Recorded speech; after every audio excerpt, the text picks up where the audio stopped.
Good evening and welcome to the Raw Feed. I'm Gary Franchi, and tonight we're diving into the stories the mainstream media does not want you to hear. We're streaming live to millions on YouTube worldwide. We're also on Rumble and X. If you're watching, do me a favor, grab your phone and text this stream link to 5 friends. Let's bypass the algorithm and get the truth out there. Now let's get into it. Hurricane Milton is bearing down on Florida as we speak. It's not just another storm, folks. This is nature's fury unleashed, and it's exposing the fragility of our infrastructure and the incompetence of our leaders. We'll bring you live updates throughout the show, and we want to hear from you. Send us your Rumble rants to be featured on screen. Tell us what the mainstream media won't. But while Milton rages, another storm is brewing in New York City. Donald Trump, the man they can't stop talking about or thinking about, has now booked Madison Square Garden. It's a move so bold, so audacious, that it's left the political establishment reeling. We'll break down what this means for the 2024 race and why it's got Kamala Harris supporters shaking in their boots. And speaking of Harris supporters, we've uncovered a social media experiment that exposes just how gullible they really are. It's a story that will make you question everything you see online, but more importantly, it reveals the desperate measures the left is taking to cling to power. And if you think that's shocking, wait until you hear about the University of Kansas professor who's calling for violence against Trump supporters. It's not just offensive, it's downright dangerous. We've got the full uncensored story that the mainstream media is too scared to touch. But here's the kicker. While all of this is happening, our election integrity is under siege. We've got exclusive information on how the left is plotting to manipulate your vote. It's a wake-up call you cannot afford to miss. Now, I know what you're thinking. Gary, this is heavy stuff. Well, you're right. That's why we need your support more than ever. Your donations keep us on the air and fighting for truth. Visit the link in the description to contribute. Remember, when you support the Raw Feed, you're not just supporting a show, you are supporting the right for free speech. And speaking of free speech, we do have a treat for you tonight. We're flashing back to my groundbreaking interview with Bill O'Reilly in the No Spin Zone. That's right. It's a collision of old and new media that you don't want to miss. We're pulling back the curtain on the media landscape and exposing the challenges facing independent voices like ours. So buckle up, folks. This is the Raw Feed, where we don't just report the news, we give you the tools to understand it. So stay with us, because the truth stops here. Remember, we're live. We want to hear from you. Drop your thoughts in the comments, send your Rumble rants, and let's have a real conversation, because in times like these, silence isn't just complacency, it is complicity. Stay vigilant, stay informed, and most importantly, stay free. The Raw Feed starts now. And now it's time to welcome you. Who is in the house? I see Fishman dropping some comments here. We've got Ruben in the house. We've got Sean Bouvet. What up, man? He's in the house. We got Andrea here. We got Mark. Joe Carroll is in the house. She says, Gary, we appreciate you so much. Well, Joe, I appreciate you. I really do. Thank you. We've got Tennessee in the house. Ronnie, what up, man? How you doing? Good to see you. We got Lisa the Leaper. Cool Mom 600 in the house. We got R. Boyd holding it down as usual. And Sure You Gospel, you guys better listen to that guy. You do not want to piss him off. No. Yeah, our mods take their job very seriously on the Raw Feed, so behave yourself. We got the Big Lebowski here. Yeah, that rug really did tie the room together, didn't it? Yeah, it certainly did. Who else? Okay, so when you're chatting, when you're dropping a message, make sure you write in the chat where you are watching from, what kind of device. Okay, John, St. Louis, smartphone, right? Betty Lou in Missouri on her smart TV, whatever it is. Okay, it helps everybody understand the breadth of the family that you are a part of right here as we are broadcasting live. I love you guys. I really do. Okay, who else is in the house? Let's get some more shout outs to all in the place. We got Big Bird is here. Ethan is in the house. Oh man, he's in the middle of the hurricane. Man, Ethan, be safe, please. Nunya is here. Flying Grandpa is here as well. ZC from Toronto. What's up, all of our Canadian friends? We got Debbie in North Dakota. We got James in Roanoke, Virginia. What's up, James? We got Dean in New Zealand. Oh, I always love seeing my friends from New Zealand. All my friends from New Zealand, the Philippines, Australia, Canada, the UK, Ireland, Scotland, Germany. Like, I love seeing all of our international friends because they have a love for freedom. They have a love for liberty, and in a lot of those places, it's completely gone. And the only way that they can understand the foundations of freedom is by coming to shows like this and getting an understanding of how we analyze the news and how we correct the narratives and we balance it against our founding documents. That's really what it comes down to. That's how we do it here. We got okay, yes, New Zealand in the house. Show you Gospels, reminding everybody that he does eat people. I hope not in your line of work though. Zero Content is here in Central Oregon. Greg's in the house from Wisconsin. Yeah, we got some news about Wisconsin later in the show. You want to see that. We got Chris in Morning Doom. Just Deb is here in Rhode Island. We've got Mark live from Hurricane Central, Marion County, Florida. Goodness, Mark, please be safe. Who else is in the house? We've got Vicky also in Wisconsin, Jess in Texas. The Windstalker is here. Well, we've been waiting for you. The Windstalker. I like that name. Great screen name. Flying Grandpa, though. I do like that. That's a good one, too. North Carolina. Manitoba, Canada. Good to see you here, eh? Wide and two boys are USA citizenship. Trump rules. All right. Oahu, Hawaii. Man, I always love seeing Hawaii. I always get jealous, man. I see our friends from Hawaii tuning in. I'm like, man, I want to go to Hawaii someday. Pompano Beach, Florida. Watching. Jonathan's watching on his phone. We've got Polly Medina at the Canadian border, Washington State. Yeah, I got pulled over there once, going up to crossing the Washington State border. Yeah, I think I was speeding. I was in a rental car. I was going to a wedding, and yeah, I got pulled over by the Washington State Police. It wasn't so bad. We got Sherry Douglas in New Jersey on the cell phone. We got Dave Wallenberg in Winfield. What's up, man? Fellow Illinoisian in the house. Nikki Maz in Nebraska. We got Ali Nunya, Ohio.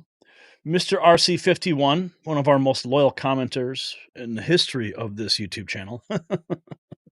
We've got Ronnie from Tennessee, Vicky in Iowa, Lynette, Diamonds and Rubies. We got Nicole Lott watching from Dallas from her phone on YouTube. Right on. Another New Zealander in the house. Dean is here. We got Chicago. Elsip 77 watching on his television in Chirac. Ruben's here. Maha Maga, but not Mala. Okay. The Windstalkers in the Texas Gulf Coast. Yeah. So I got to get on with the show here because once this is uploaded, everyone's going to be like freaking out about how much time I spend with people who are actually here live when they're watching it after the fact. So, it's just sort of how it is around here. But we got a lot of news to get to, and I'm going to try not to burn it out. Last couple nights I have like gone so long on some of these stories, and I just get lost in all of the points. But I've been spending all day reviewing all the top stories, organizing all of the news for you, and I think I got some pretty solid stuff here. But first, we got to get into what's happening with Milton, and of course, our incompetent federal government. So let's get into it.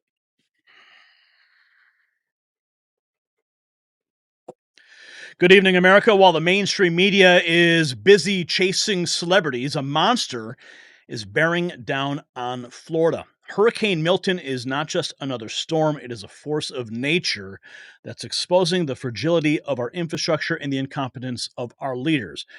We're talking about winds currently in some places 90 miles an hour, other reports up to 185 miles per hour, going right for Sarasota. A storm surge that could reshape Florida's coastline and a political response that's been nothing short of pathetic. So buckle up, folks, because this is a story of nature's fury and human folly. Now, speaking of forces of nature, we do need to talk about something real quick about ravaging your skin faster than Milton is tearing through Florida. I'm talking about aging. After 20, your body produces 20% less collagen each decade. That's why I take this secret magic powder to rejuvenate my skin.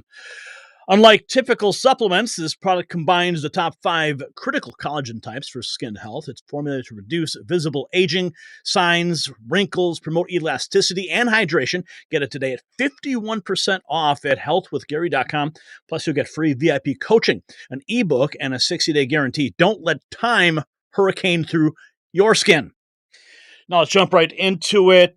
So my day began when my friend Tom McCullough sent me a message, and do we not have video here? Are we not connected? I'm not seeing it.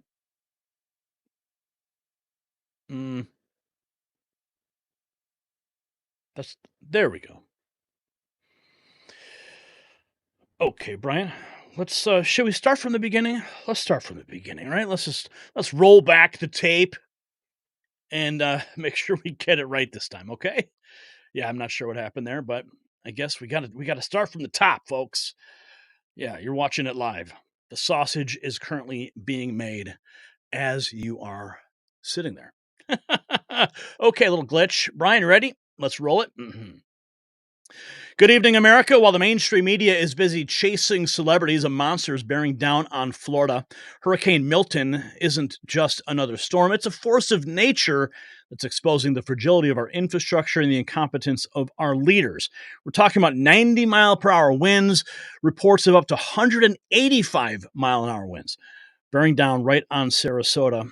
Storm surges that could reshape Florida's coastline, and a political response that's been nothing short of pathetic. So buckle up, folks, because this is a story of nature's fury and human folly.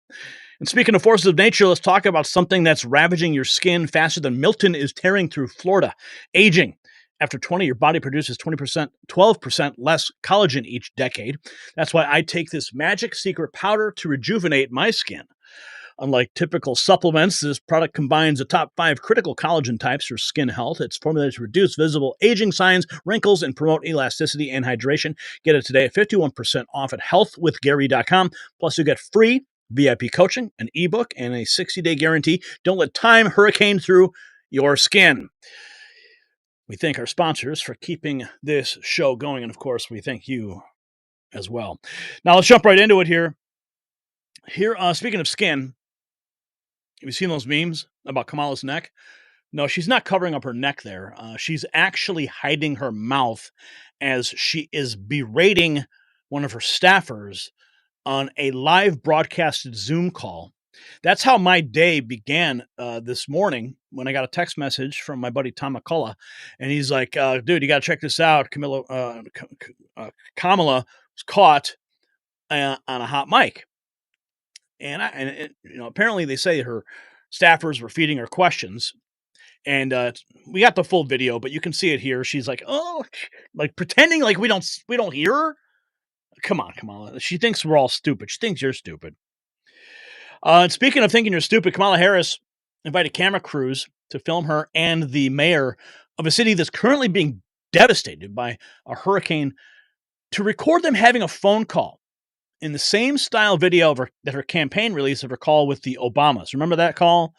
Yeah, she just has a random phone call with the Obamas, and she's got 5 cameras all around her. Oh, wow. Who's on the phone? No, we know who's on the phone. You know who's on the phone. Don't bullshit us, Kamala.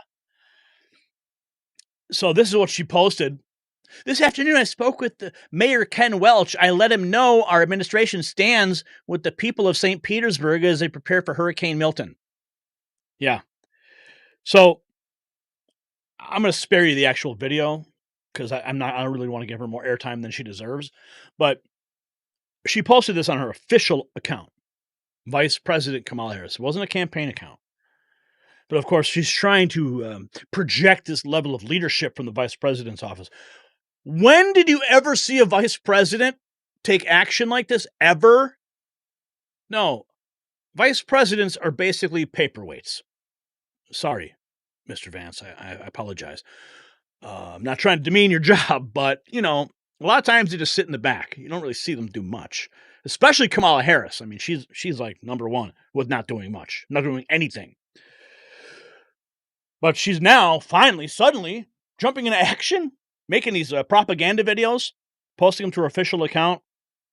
Yeah, this is trying to serve as a campaign message, but she's using her official account, which is actually illegal. We got Elijah Schaefer. Now he's down there in Florida. Everyone pray for Elijah and his family and his producers. They're right in the middle of it all right now. And he posted this video. My producer, Brian, sent this to me. This is the water getting sucked out of Tampa Bay by Hurricane Milton. This is Tampa Bay. Look at this. All the water has run out of the bay. We just walked over here. Luis is shooting. We're along Bayshore Boulevard. Hopefully you can hear me. The water is gone. So it has been sucked out by Milton, which we suspected was going to happen. Our light's not bright enough to see how far out it goes, but I don't see any water for as far as... Yeah, that's not a good sign. That's not a good sign at all. And now, the Trump War Room has been really active today. Kamala, who's been AWOL while she drinks on late night television and records sex podcasts, suddenly chimes in to ask about misinformation. Now, this was that live broadcasted Zoom call. All hands on deck. This is them, pretending to be leaders of our great nation. I love it when they do this. It's like watching some civics class doing a practice session. Here it is. Administrator Criswell. Yes, ma'am. Are we concerned about any misinformation or disinformation regarding evacuations that we need to clear up at this point? There's been a lot of misinformation out there, Madam Vice President, that's for sure. But I have not heard anything specific to the evacuations. Okay, well, at least there's no specific misinformation regarding the evacuations, but the only misinformation I've ever really seen comes directly from the White House press room with Karine Jean-Pierre. Excuse me, are you concerned about many misinformation at all? Yeah, Kamala. Yeah, that's like really, is that your biggest concern right now? Misinformation? I've been saying this for days. That's all they care about. It's all about narrative control to continue to make them look good.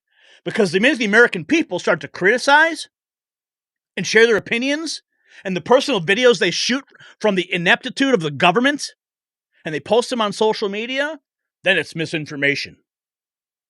Banhammer. Banhammer. No free speech for you. This is that video that Tom sent me this morning. See, Tom, I'm giving you a shout out.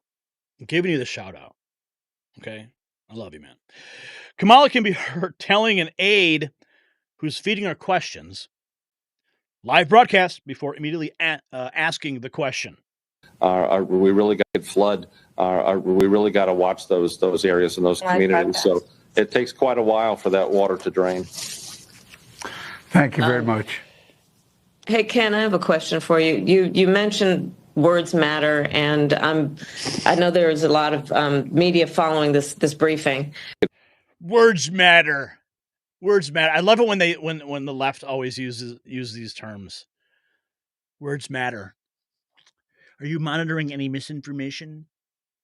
And the best part about these little moments right here is that it's like it can be perfectly staged and scripted because she's got the aide off camera. You can't see the aide, right? Maybe holding up a big cue card, maybe whispering in their remote control device into her earpiece. Who knows? But we're broadcasting live. Pretend you don't see my mouth moving. I'm going to cover my mouth. That's how stupid they think you are. Oh, but it gets worse. It gets worse. Here is Kamala claiming that FEMA's budget passed by Congress each fiscal year needs more resources. They're in direct contradiction of the head of Department of Homeland Security. Oh, you want to hear it? Here. First, we'll play the DHS guy, Mayorkas, the guy they impeached, right? And then we'll play you Kamala. These guys are not reading off the same talking points. Do you have everything you need from all the federal departments and the agencies in support of this response? Is there anything lacking? We certainly do have all of the resources. We are well positioned to continue to respond to Hurricane Helene, to respond to Hurricane Milton. Mr. President, we are meeting the moment and meeting the challenges because of the extraordinary people who've spoken before me. Yeah, sure. These guys are, this whole thing feels so scripted and fake. And now here's Kamala. Constructed around. So FEMA has the resources it needs right now to deal with what has happened in terms of Helene and what we expect in terms of Milton. And we need Congress, when they come back, to put more resources into investing in resilience and adaptation around these extreme weather events. You know, these budgets, so many of them were constructed around a bygone time. And Mike, what you know and all the work you've been doing over the years, if you track the way that this is all happening, it's getting worse. And FEMA's budget and these federal agencies that do this work need the resources to deal with this moment in time. And so I'm looking forward to Congress, when they come back, taking that seriously and giving them the resources they need to deal with the current moment. Oh, yeah. But I thought we had everything we needed. So we need more from Congress, or we don't? Which one is it, Kamala? Yeah. Are we going to turn the page on that too? Here we have your president, vice president, DHS secretary. This is where they were as Americans were drowning from Hurricane Helene and fleeing for their lives from Hurricane Milton. This is where they were. Yeah, this is Mayorkas out there on a shopping excursion. He's got some nice brand new luxury shoes. Yep. And there's Joe just taking in the sun. Gotta love it. You know, I mean, being president's got to be tough work, especially in the middle of a natural disaster. And knowing you got Kamala Harris working on it. Oh, wait, where's Kamala? Oh, she's having a beer with Colbert. Isn't that nice? Having a beer. Yeah, she's just trying to make it seem like she's a regular old person, because regular old people go on the late night shows and have beers with Stephen Colbert, right? Unreal. Yeah, but that's the perception they want you to think, as Americans are suffering. Kamala has absolutely no clue what to say when she's asked about the cost of homeowners insurance, and says twice that she'll be taking a look at all the options. Dealing with what role can the federal government play in making not only insurance companies viable, but insurance affordable and available to homeowners? It's a big issue, Mike. I mean, you know, I was Attorney General for 2 terms in California dealing with this around wildfires. And we've seen it happen in various places around the country, be it floods, tornadoes, hurricanes, or wildfires, where insurance companies are pulling out, and homeowners and renters are. I mean, Kamala knows all about pulling out, but I think we have a reality that the federal government needs to step up here. Okay. So these insurance companies, why are they pulling out of these markets? It's because the federal government isn't doing their job to keep those locations safe enough. Now, if the federal government could step in and clean out all the brush and the dead wood and make sure that these places were not fire zones, and make sure that these places were more hurricane resilient and there was actual competent responses to hurricanes, then maybe the insurance companies would have more faith in the free market to insure those locations. But they're not. So what's the answer? Force them to insure these properties? Are we all going to have to be forced to buy homeowners insurance now? Just like it forces us to buy healthcare, auto, all that? Yeah. The government's answer is always more force, more government. Footing the bill, and I'm going to be taking a look at all the options because I know it's a big issue, and folks need help to be able to recover, and it really is. It's life changing in so many tragic ways, and so I will be taking a look at this as we go forward. Oh, she's just gonna take a look at it, folks. That's it. It's gonna be like one of those pages that she turns. Here we have President Trump going in as the floodwaters rose in North Carolina. Best city in the Kamala flew to a fundraiser in San Francisco, a city she absolutely destroyed. She destroyed San Francisco. It was the best city in the country, and now it's not good at all. Well, families desperately tried to escape the rising floodwaters, and they climbed onto roofs. They did anything they can to live, but Kamala didn't send any helicopters to rescue them. And when people sent helicopters, they turned them back. And by the way, when Elon sent Starlink, originally they confiscated it, they took it. It took them a long time to get it over there, and it's a disgrace. And he doesn't want to say that, but I'll say it. It was disgraceful what they did. So she didn't send anything or anyone at all. Days passed, no help as men, women, and children drowned. North Carolina has 8 military bases, great bases. Fort Bragg, remember Fort Bragg? They changed the name. We won 2 wars, 2 world wars, actually, to be specific, from Fort Bragg.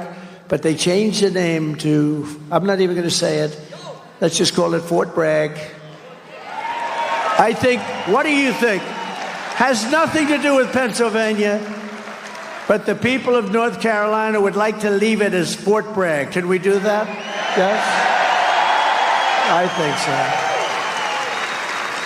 But they had rescue helicopters that could have easily be sent, and there was just no coordination. I'm not surprised because I've been dealing with them. There's nothing. But instead, Kamala recorded a podcast known for its graphic content. Can you believe it? She did nothing as people struggled and drowned, and day after day, no one came, and it's totally deficient. Fortunately, the private sector kicked in, and they're really helping and doing a good job, I will tell you.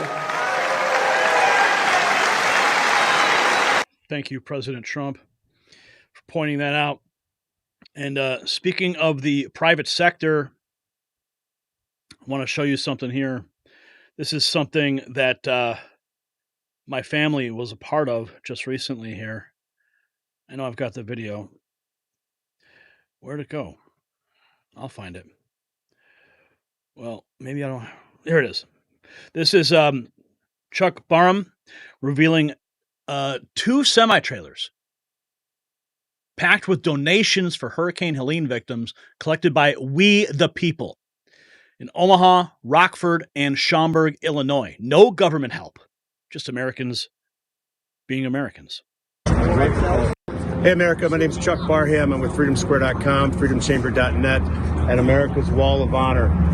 America's Wall of Honor is usually out on the road, but these 2 semi-trailers you're going to see are more important, doing good for America, because the government's not going to help us. It's up to we the people. So let me show you what's going on real quick. Come right around here. All of this in here was donated in Omaha, Nebraska, and Rockford, Illinois, and we're in Schaumburg, and we're going to be loading up more. This is how it works. America is saved by we the people. It's founded by we the people, and you got to get involved. You can join us at americaswallofhonor.org. Give, Send, Go, America's Wall of Honor Foundation. Money helps keep these things on the road. Let's go, America. It's all about this. We the people. Make it happen. Make it happen. America. Make it happen. Angie shot that, actually, and our boys were loading up those semis. Now, Here we go. We've got this is from Curtis Houck. Straight up Biden-Harris propaganda regarding Milton on ABC's World News Tonight from House David Muir and Disney's North Korean news lady for the Biden-Harris regime. Listen in. We do have one more note tonight on these hurricanes. President Biden saying federal help will be here for the people of Florida. And he addressed the misinformation late today about the response after Hurricane Helene. He says the falsehoods spread by former President Trump. I want to bring in Mary Bruce. She's live at the White House. Mary, let's listen to what the president said just before we came on the air tonight. We'll get your reaction here on the backside. Over the last few weeks, there's been reckless and irresponsible and relentless promotion of disinformation and outright lies about what's going on. It's undermining confidence in the people in Florida. An incredible rescue and recovery work that has been undertaken. Literally, there are thousands of fellow Americans who are putting their lives at stake and putting on the line to do the dangerous work that needs to be done now. And it's harmful to those who most need the help. Quite frankly, these lies are un-American, and there's simply no place for them. Not now, not ever. Former President... See, it's not lies, Joe. It's not lies. It's people's own personal accounts, people's experiences. And we're reporting on people's personal experiences in your ineptitude to respond. Who shuts down airspace? Who confiscates material? Who does that? Trump has led this onslaught of lies. They're saying that money needed for these crises are being diverted to migrants. What the heck are they talking about? Stop it. It's outrageous. It's just... That's a fact. We have pointed out that fact numerous times in old news footage, even from the White House press room, that they have diverted FEMA funds to migrant shelters and relocation. So the disinformation is coming directly from the White House. Not true. Mary, President Biden calling these lies un-American.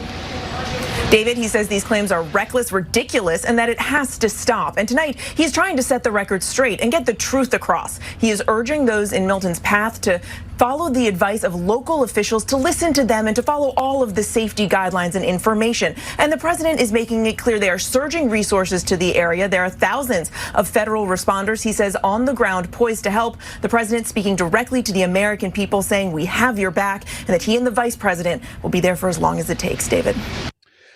Yeah, good. We'll see about that.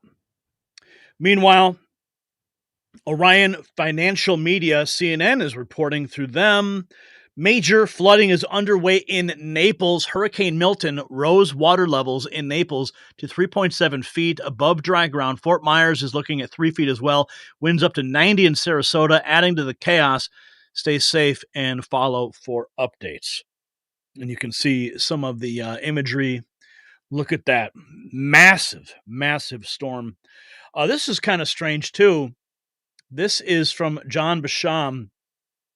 The NWS dual polarization Doppler radar, their correlation coefficient is showing a large area of biologic or non-hydro returns from just inside the eastern and southern eye wall of Hurricane Milton. This can indicate that birds and insects are trapped inside the eye of the hurricane. Meanwhile, we have Joe Biden, of course. You know, he was at that hurricane response briefing from his child-sized desk. ALX tweeting that Joe Biden has once again been evicted back to the Fisher-Price White House, presumably as punishment for his recent antics to make Kamala Harris look bad. That's a reference to him overshadowing her on The View. And we have President Trump some more. Let's see. Look at this tornado. Look at this massive tornado by Clewiston. This is a massive tornado that was, I believe, on the west coast of Florida. And there was absolute devastation in its wake. I know we have some video of that devastation. I've never seen anything quite like it, to be honest with you. But before I show you that, this is something beautiful. This is Eric Trump tweeting out that he's honored to have 275 incredible linemen from Florida Power and Light staying at Trump Doral. Donald Trump opened up his hotel to let these guys come and stay as they're getting ready to respond. And he reminds them that they are in the best rooms in Florida. That hotel, I've stayed there, amazing hotel. I know exactly where they are. Beautiful place. And the Trumps are making sure that these guys are comfortable because they've got a long road ahead of them, restoring power to all of these areas. Continuing on, lots to get to here. With Hurricane Milton approaching, someone actually left their dog. Look at this. Tied to a pole on I-75 near Tampa. Brian, go vertical, please. It's okay, buddy. It's okay. It's okay. It's okay. It's okay. It's okay. It's okay. I don't blame you. I don't blame you. It's okay, buddy. It's okay. Look at that. They just tied their dog up and left the dog. It's kind of a metaphor for what the federal government does, isn't it? So of course, Kamala claiming FEMA's budget passed by Congress needs more resources. There she is doing her thing. And this is Biden back at the fake White House again. Go horizontal, please. Yeah. How embarrassing. Why did they put him at this baby desk? Well, we've seen this before. It's rather embarrassing. They couldn't get him a bigger desk. I don't understand it. Why is he at a Fisher-Price-sized child's desk? Does he have Crayola too? There's that hurricane. Okay, so this is the devastation.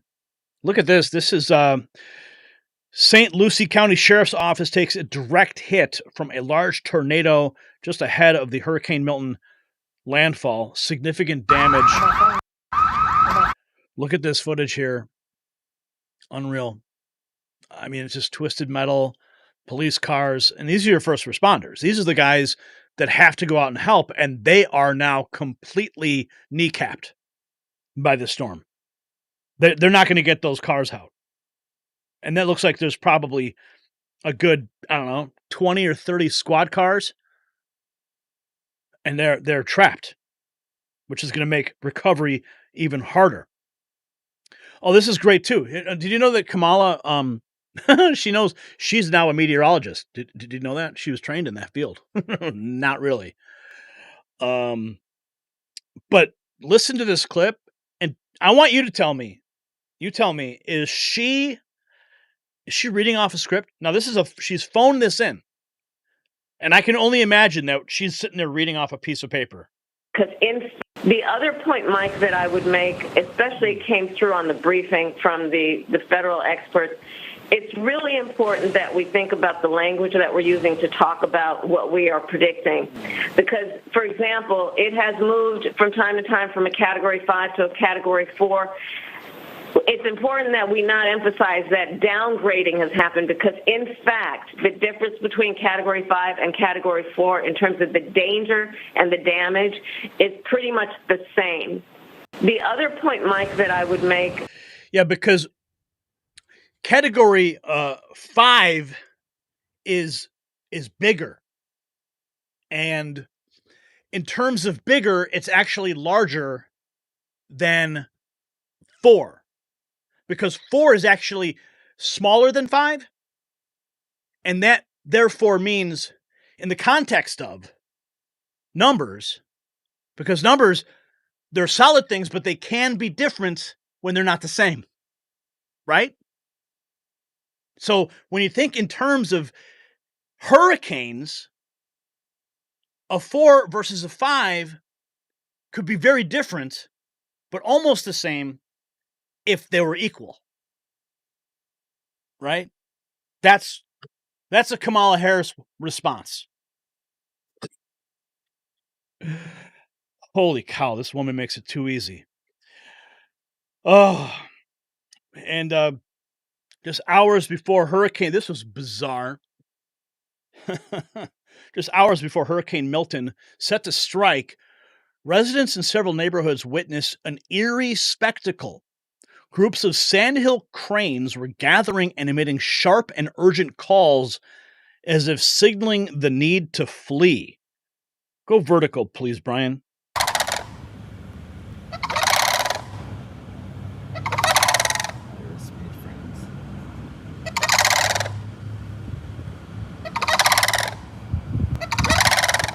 They know what's up. They know what's going on there.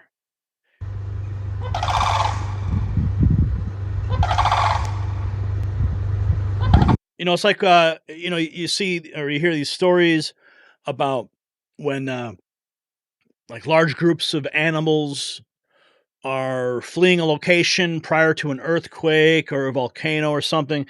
I mean, these birds are probably super tuned to pressure changes. They recognize this massive pressure change and they're warning their friends, get the hell out, right? That's what's happening, I think, now. Here's Palm Beach Gardens, Florida. Look at this. This is the tornado that ripped through, leaving a path of absolute destruction in its wake. Look at these visuals. This is a tornado on the west coast of Florida. Cars upside down. Total devastation. I mean, cars in front yards. This is unbelievable. The cleanup from this is going to be horrible. So this was the warning regarding those tornadoes. Look at that line of tornadoes. That whole area. 50 plus tornado warnings issued in Florida due to the hurricane, which could make landfall as early as 6 to 7 p.m. Eastern. Obviously, it's past that now. If it continues moving at 17 miles per hour towards the coast, the eye will likely land at or south of Tampa Bay. So pray for Florida. Right Angle News Network also posting the eye of Hurricane Milton is now just off the East Coast. This was 5 hours ago. Landfall, imminent, intense winds and rain are already lashing the region. Look at this footage.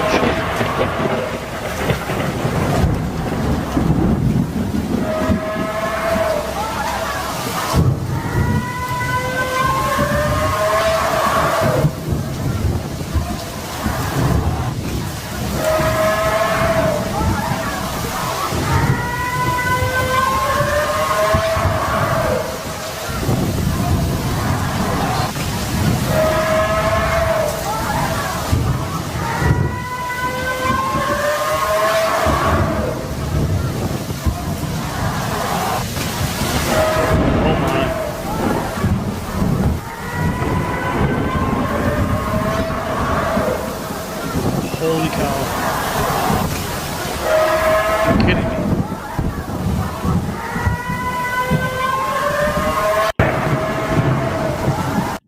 Wow. It looks like that video got a community note. Looks like some of these are, it's a hodgepodge. I was kind of watching that and going, this seems like pretty intense video montage of a variety of different events. That was my gut as I was watching it, and I was listening to the audio at the same time that kept flowing. It was consistent through every scene, which made me think somebody had added a audio track over it. Well, now it's clear. This community note was added after I had selected this, but it looks like we got a montage of videos here. So you got to be careful with what's being published with respect to what is actually online. Now, I don't know if I would call this outright misinformation that the government is warning about, that Kamala Harris and Joe Biden are freaking out about. They're more or less, they're pissed off about Trump saying that they suck in their response. That's the misinformation. They don't like the fact that Trump is pointing out that they redirected funds. I don't think they're worried about some TikToker who takes a montage of videos and puts it out there and says, look at all the damage. I don't think that those two are the same. Vigilant Fox, Hurricane Milton so powerful it's expected to forever change Florida's coastline. Go horizontal, please, Brian. Hurricane Milton so powerful it is expected to forever change Florida's coastline, at least 95% of Florida's west coast beaches are forecast to be inundated or continuously covered by ocean water, according to USGS. Look at this footage here. This TikToker states that Floridians who have lived through storms their entire lives are reporting to have never witnessed anything quite like this. And as you can see, there's a caption at the bottom that this was posted. This was recorded for 2 minutes straight, and it was like this for the entire time. It was not modified or sped up. This is the frequency of the lightning, high frequency of the lightning intervals happening right there. President Trump sending his love and I also want to send our love to everyone in Florida. They're going through a big one tonight. It's going to arrive tonight sometime around midnight, a little before midnight, and we're praying for them and asking God to keep them all safe. All those people. I've never seen a hurricane like that. I don't know. It's so often, they talk about it and they talk because they want you to watch. This is the real deal. This is a bad one. And we have some great governors, great Republican governors that are in charge, and I think they'll do a phenomenal job. I think they're going to do a phenomenal job. You didn't say Ron DeSantis' name. I don't know why. Hurricane Milton is showing us what hurricanes look like in a world with hurricane season. Chris Martz making a clear distinction between Chase Kane's point. The Hurricane Milton is showing us what hurricanes look like in a world heated up by burning fossil fuels. Yeah, see, this is the standard narrative that's presented by the left. They want to blame CO2, the air that you breathe, the air you exhale, as the cause of these hurricanes. And compound that with fossil fuels. Bad, dangerous fossil fuels. Yes, this is the narrative. It always is. Less than 24 hours. But, of course, we are here to correct that. Chase Kane out in Orlando. And Chase, there is a nexus to this. You know it. Bill knows it. And that is the climate connection here, because this thing got so big so quickly, partly because of how warm the water is in the Gulf caused by climate change. Yeah, I mean, Bill was just talking about this rapid intensification that Milton is breaking all sorts of records, the second fastest to go from a Category 1 to a Category 5 hurricane. So here's some context on that. The regular threshold for rapid intensification is 35 miles an hour in wind speed increase in less than 24 hours. Extreme rapid intensification, which is a relatively new term that meteorologists are using, that's 58 miles an hour in 24 hours. But look at what Milton did, 92 mile an hour increase in less than 24 hours. And that is one of the hallmark signatures of what climate change is doing to hurricanes, Hallie.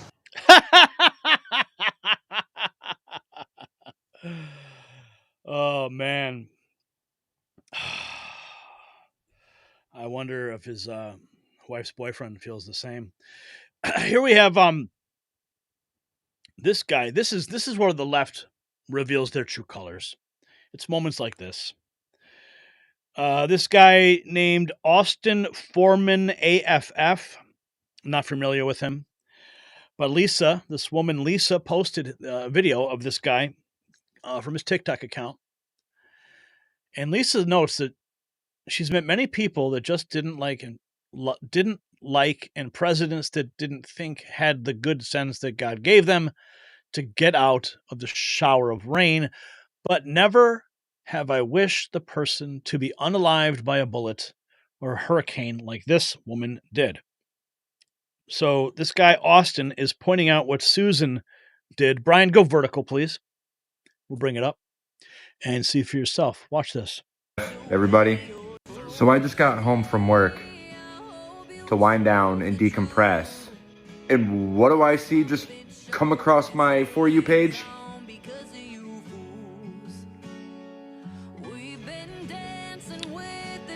I'm logging off. Did you see what that was? That was somebody who was praying that Mar-a-Lago get wiped out by Hurricane Milton. Somebody posted that on TikTok. That's the level of sickness that the left has. They still are wishing death and destruction upon those that they politically disagree with. This guy's calling them out on his account. Here's a tale of two leaders. Brian, go horizontal. DeSantis on the left, helping Florida get ready for Hurricane Milton. And on the right, it's Kamala Harris drinking a beer with Stephen Colbert. One is a leader, and the other is an absolute joke. Something really cool happened. I saw this really cool. What Elon Musk is doing with Starlink. It's not just about like delivering Starlink devices. They have fast-track technology to connect Starlink directly to cellular phones. So you don't even need to have a satellite dish. I'm assuming you probably have to download an app, a Starlink app or something, and then you can make phone calls through Starlink, bypassing the entire cellular structure on planet Earth.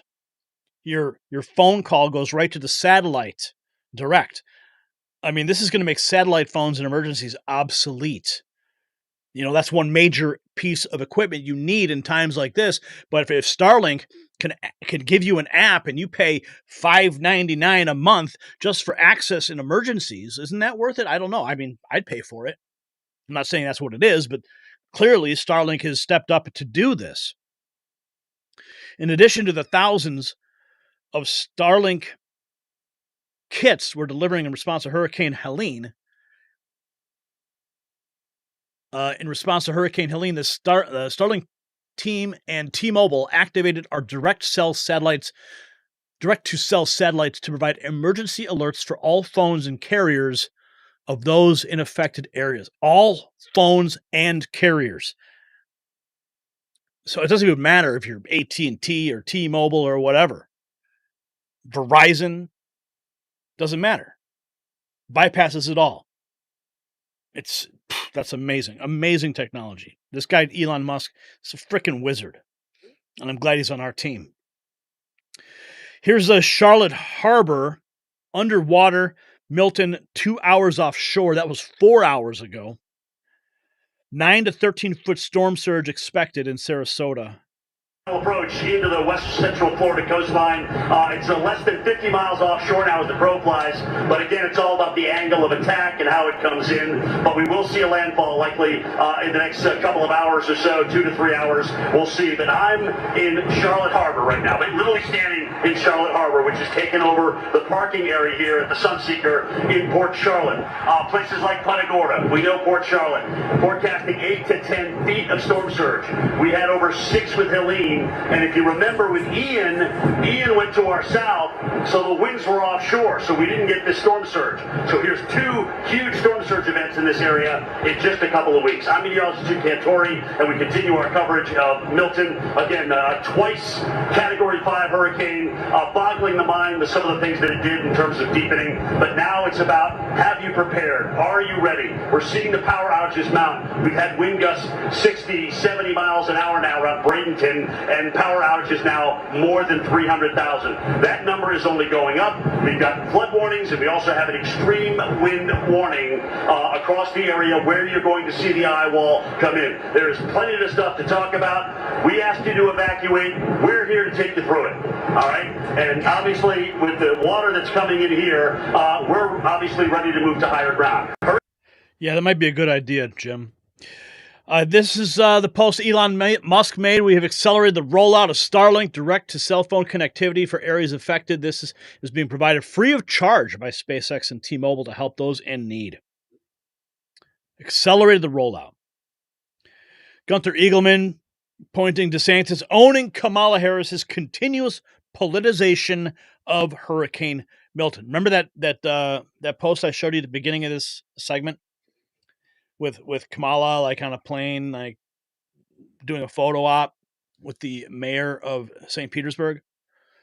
Yeah, that's politicization of this disaster.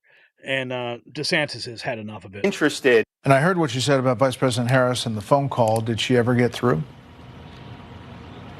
You know, Brett, like I said, my job is to marshal resources and work with everybody to have an effective response. And she thinks it should be about her. If I honestly thought that there was something to be gained, I would pick up the phone and call her. The fact of the matter is she has no role in this process. She's not part of the chain of command. I am working with President Biden and FEMA and our state and local partners, and we're getting the job done. She has never been interested in any of the storms we've had in the state of Florida for her entire time as vice president. Now she's out there attacking me because I'm not catering to her whims. All she's trying to do is inject herself to be a part of her political campaign. I don't have time for political games. We've got a job to do. We got people's lives on the line, and that is our sole focus. Well, most importantly, hopefully everyone gets through this okay. We're praying for your state. Governor, we appreciate the time. Thanks. No, thank you, Governor DeSantis. Here's my buddy Jack Lombardi.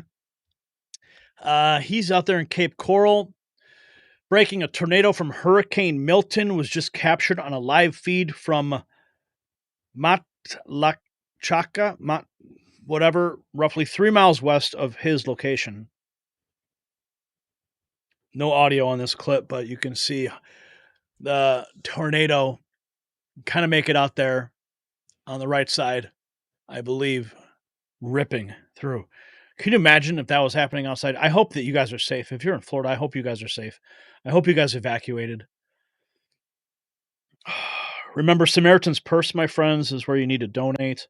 Also, America's Wall of Honor, Moms for America, they are all part of that relief effort, and it's going to be doubling. It's going to be doubling their effort now. This what we played for you earlier this is all going to Hurricane Helene. What kind of response is going to be needed now for Milton?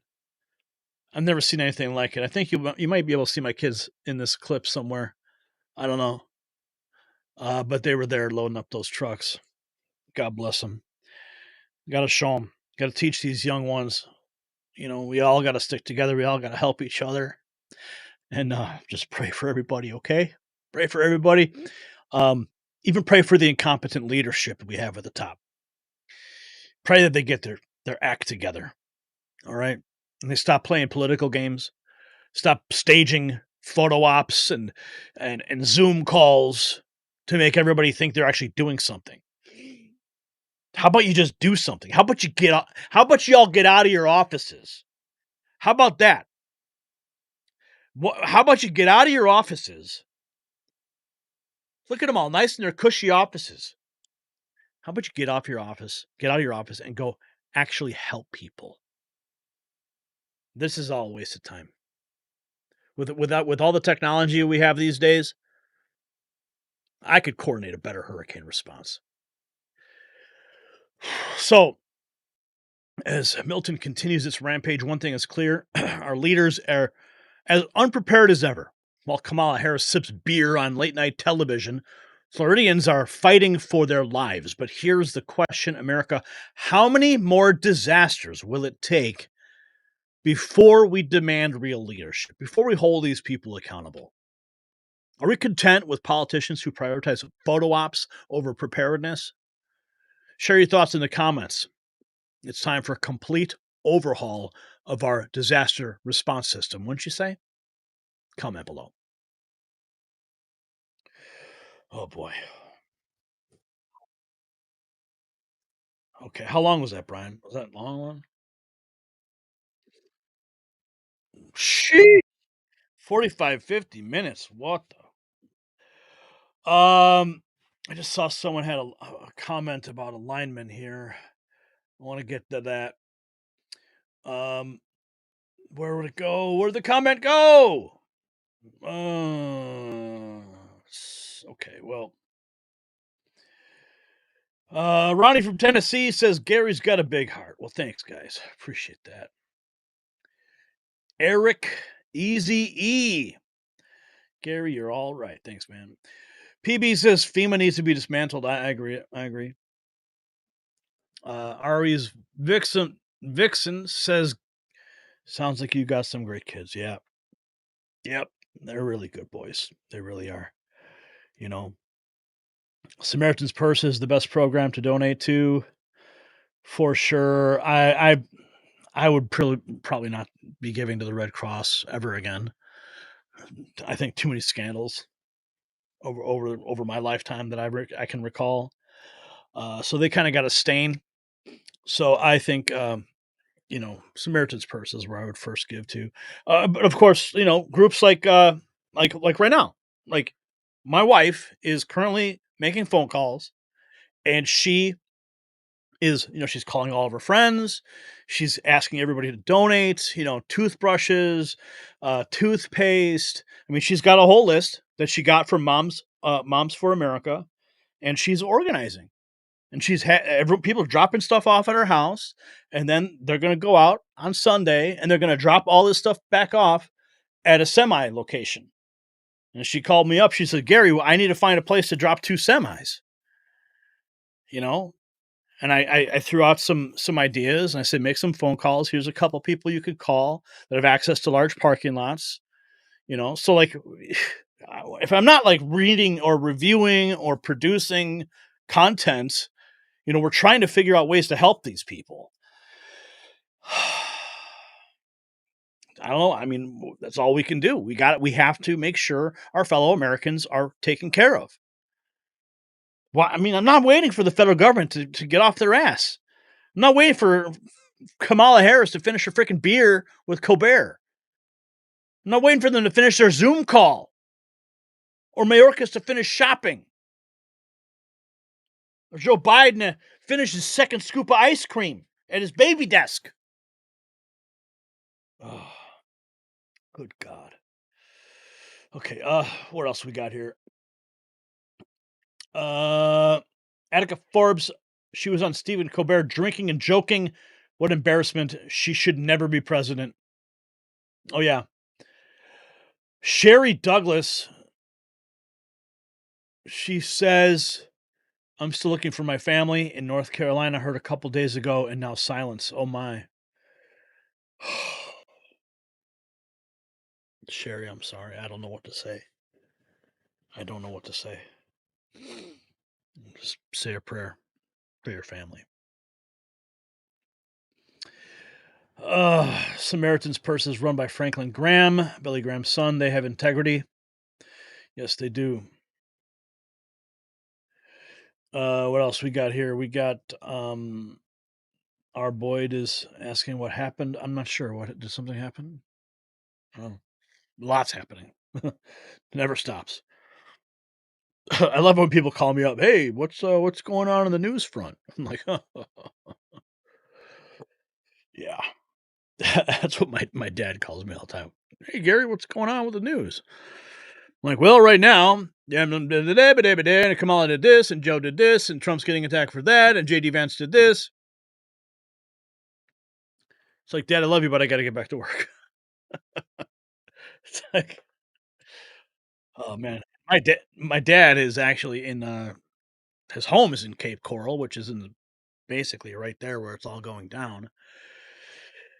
But he's up here. He happened to come up here about a week or so before all this went down. So thank God my father, I don't have to worry about him in the middle of all this. So that's good. I should be able to see him this weekend. Okay. Where else are we at here? Meathead's only here to see his comments. Well, there you go, buddy. There it is. It's on the big screen. Everyone in America, everyone in the world can see it now. All right, we got some more. Brian, did you wash your hands? Let's see. Outdoor janitor says, thank goodness for and God for citizen journalists. Thank you, Gary. God bless you, man. God bless you. Okay, let's get it on. What's number 2? Oh, this one's sick. This one is sick. Yeah, we got quite a lineup in this report for you.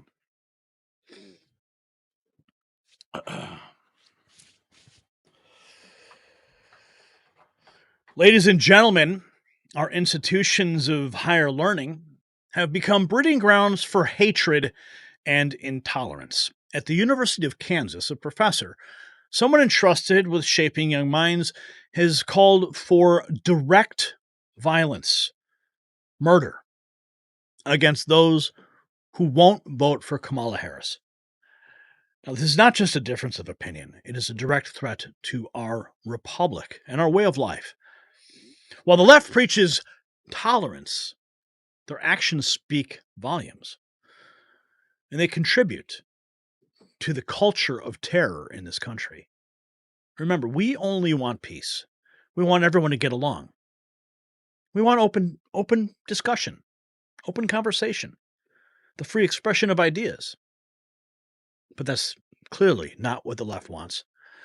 And tonight we expose this hypocrisy and the danger that's lurking right inside our nation's classrooms. Now imagine if this professor and their violent rant, imagine if it happened on the road. Now, would you be prepared? That's why you need Car Vision X. Recent reports show drivers with dash cams are 60% less likely to be found at fault in traffic accidents. This easy-to-install device records every detail, offering collision documentation, 24/7 security, and memorable drive capture. With 4K Ultra HD, night vision, and loop recording, it's your guardian on the road. Don't let rage catch you off guard. Visit carvisionx.com now for free express shipping and exclusive bonuses. Drive smart, stay safe, and always be prepared. Thank you to our sponsors for keeping the show going, and thank you for your donations. So this, another shocking moment as I wake up in the great state of Illinois, in the country of America. I find this. Guys are smarter than girls. You got some serious problems. That's what frustrates me. There are going to be some males in our society that will refuse to vote for a potential female president because they don't think females are smart enough to be president. We could line all those guys up and shoot them. They clearly don't understand the way the world works. Did I say that? Scratch that from the recording. I don't want the deans hearing that I said that. Guys, it frustrates me. There are going to be some males in our society that will refuse to vote for a potential female president because they don't think females are smart enough to be president. We could line all those guys up and shoot them. They clearly don't understand. That's in a university. I mean, how many of those students do you think, the male students sitting in that room, are voting for Donald Trump? Do you think that any of them might have felt terrified or feared for their own lives in that moment? Is this guy serious? Or is this just some superheated rhetoric? Is this, imagine, okay, you got impressionable minds sitting there right in front of you. Remember Thomas Crooks? Yeah, he was a college-age student. How many people is this guy inspiring right there? To go be the next mass shooter? The next alleged Trump assassin? Well, my professor at my university, he said, if you don't vote for Kamala Harris, you deserve to be dragged out and shot. That's the rhetoric being presented by this professor. I don't really know what to say anymore. Like, it feels like the temperature keeps rising and rising and rising. And no one's turning it down. We've got a president who's had more than two. I mean, the two like high profile assassination attempts.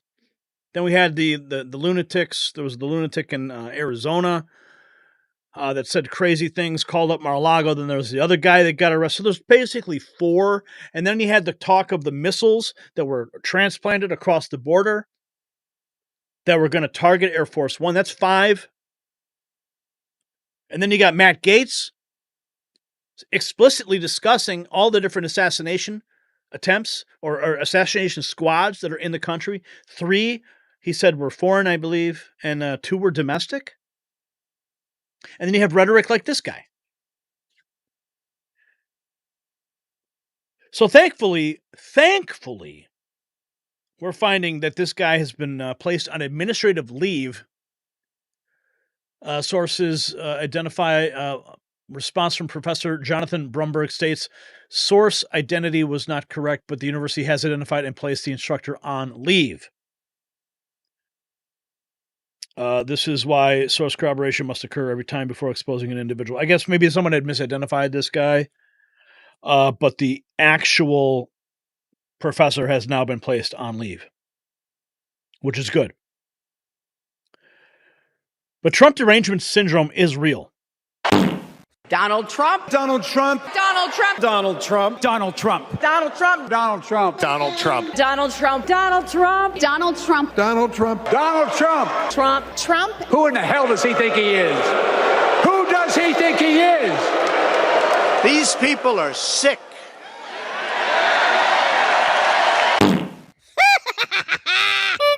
Yeah, these people are sick. Check this out.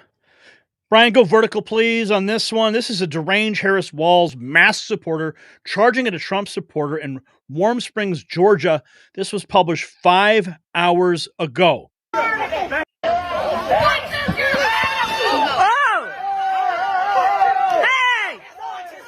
Away from him! I will fucking hurt you! Watch out! Back up, Al! Fuck you! You want to get away? Back up, Al! Back up!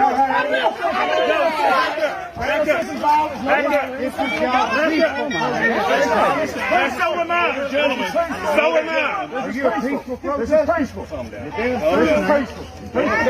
Peaceful protest. Everybody. You got enough violence. Peaceful. Better control it. Let's see what she got. Hey, just calm down. Peaceful.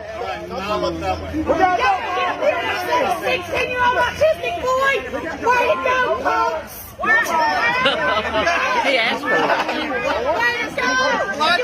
Retard! Come stand in my face, you redneck bastard! You want to talk about my boy? You want to talk about my boy, retard? I will slap the goddamn taste out of you! No violence. Joe Biden's your president! No violence. No violence. No violence. No I violence. feel that way! No violence. Let me tell you something, you aborted bastard! You're a retroactive! Not jump in a mile up that way. We'll get away from all these people. Be Oh! Hey! You stay away from him! So it looks like they're all loaded. They all got sidearms. Thankfully, nobody pulled them out. Brian, I don't know. I think you were trying to talk to me in my ear. I don't know if you were or not, but Brian said a fat redneck calling another redneck a redneck is hilarious. So that's the state of the nation. Make asylums great again. Now, if you haven't seen this, I actually posted this to my X profile at Next News Network. If you're not following us there, you need to follow us. Because while you're not on my YouTube channel, I'm over there on X, and I'm having more fun than I usually do on that platform. But this video I did post. In the main line. This is going to be great. This is going to be great. This is so ridiculous. Brian, go horizontal, please. You realize that, right? This is going to be great. This is going to be great. This is so ridiculous. You realize that, right? No, it's not. Fuck Trump. Brian, go horizontal, please. I'm not sure if you are or not. What I say. I know, but I hate Trump too, Chad. But you don't see me out here destroying property. It's probably illegal. You know what's a fucking crime? To have a fucking Trump ban sign. Oh my God. In the main line. I can't believe you said that. What is wrong with you? Oh, what is that? Oh my God. What is that? Oh my God.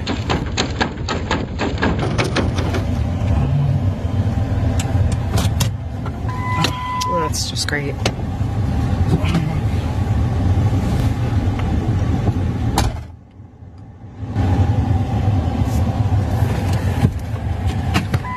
What happened?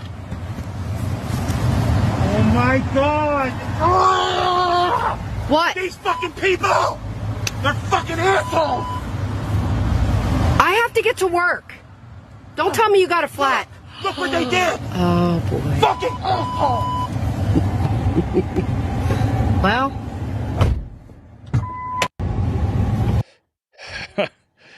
Now, I should point out that an earlier post of that did get community noted. They said that it was a satire piece, but that does not change the reality. Let's just maybe we'll just instead of calling it a satire piece, how about we call it a dramatic recreation of real events? Because that's exactly what's going on. Like this woman here finding stolen Trump signs. Look at this. Now you can go horizontal, vertical with this. I'm tired of talking like this. So we put signs up here, or I did 2 days in a row at the Piscataqua County Democrat headquarters. And since it's a felony to remove signs, or so I've been told, and we have to be tolerant, I came to check and see if we knew where they were. That's my car. Here they are. Look at this. They're parked right behind all the signs I put up, right behind the Democratic office. Here they are for everybody to see, the tolerant left. So we put signs up here, or I did 2 days in a row at the Piscataqua County Democrat headquarters. So she's outside of Democrat headquarters and she has put signs out in front. Of course, they're going to be pissed off about that. But if it's on an easement or it's on a public way, then and it's legal to do so, she has every right. The Democrat Party comes out and rips her signs out, which is apparently against the law. And, this is here's some great Trump derangement syndrome footage. Yes, let's see what we got here. Yes, Brian. There we go.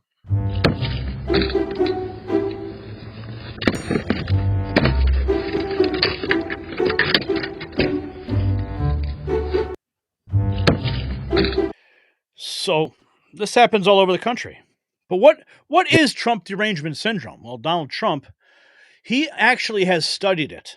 Suffer from a thing called TDS. Do you know what that is? Yes. TDS, it's a horrible, horrible terminal disease. It destroys the mind. It destroys the mind before the body, but the body eventually goes. TDS is Trump derangement syndrome. They have it at levels. They suffer from a thing called... Yeah, see, Donald Trump, he knows all about it because he's been attacked by individuals. Jesse Waters even did an investigation into it. For some reason, Trump serves as an existential injury to all the progressive people, and they simply they despise him. It's unbelievable. What happens when Trump wins? If he wins, they've said this guy's a dictator and life's going to be over. How are they going to process that? I'm nervous. Right. Well, I think the first thing that they will do is they will go on X and remove all those posts where they said that if Trump wins, they will be moving to Canada. Right. That's the first thing they'll be doing. Right. It's just unbelievable to me that people could be so riled up by all these types of things. I mean, of course, presidential elections are important, but go hug your children, go for a walk, read a good book. It's unbelievable how vested people are in hating Trump when, of course, many of them agree with their positions, but for some reason, he is an aesthetic injury. They despise him. It's insane and it's irrational. For some reason. Yeah, it leads people to run over Trump signs, steal Trump signs, and, live rent-free. Trump lives rent-free in their heads. But it's just this lunatic here at the University of Kansas, most said in this classroom.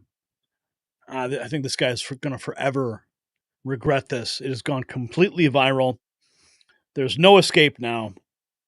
And at least he's on administrative leave. He should be fired.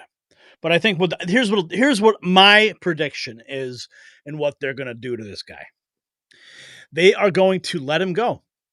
He'll be on paid administrative leave. He'll be able to, sit at home in his underwear, go on Zoom calls, do his thing, and then they'll wait for the election to be over.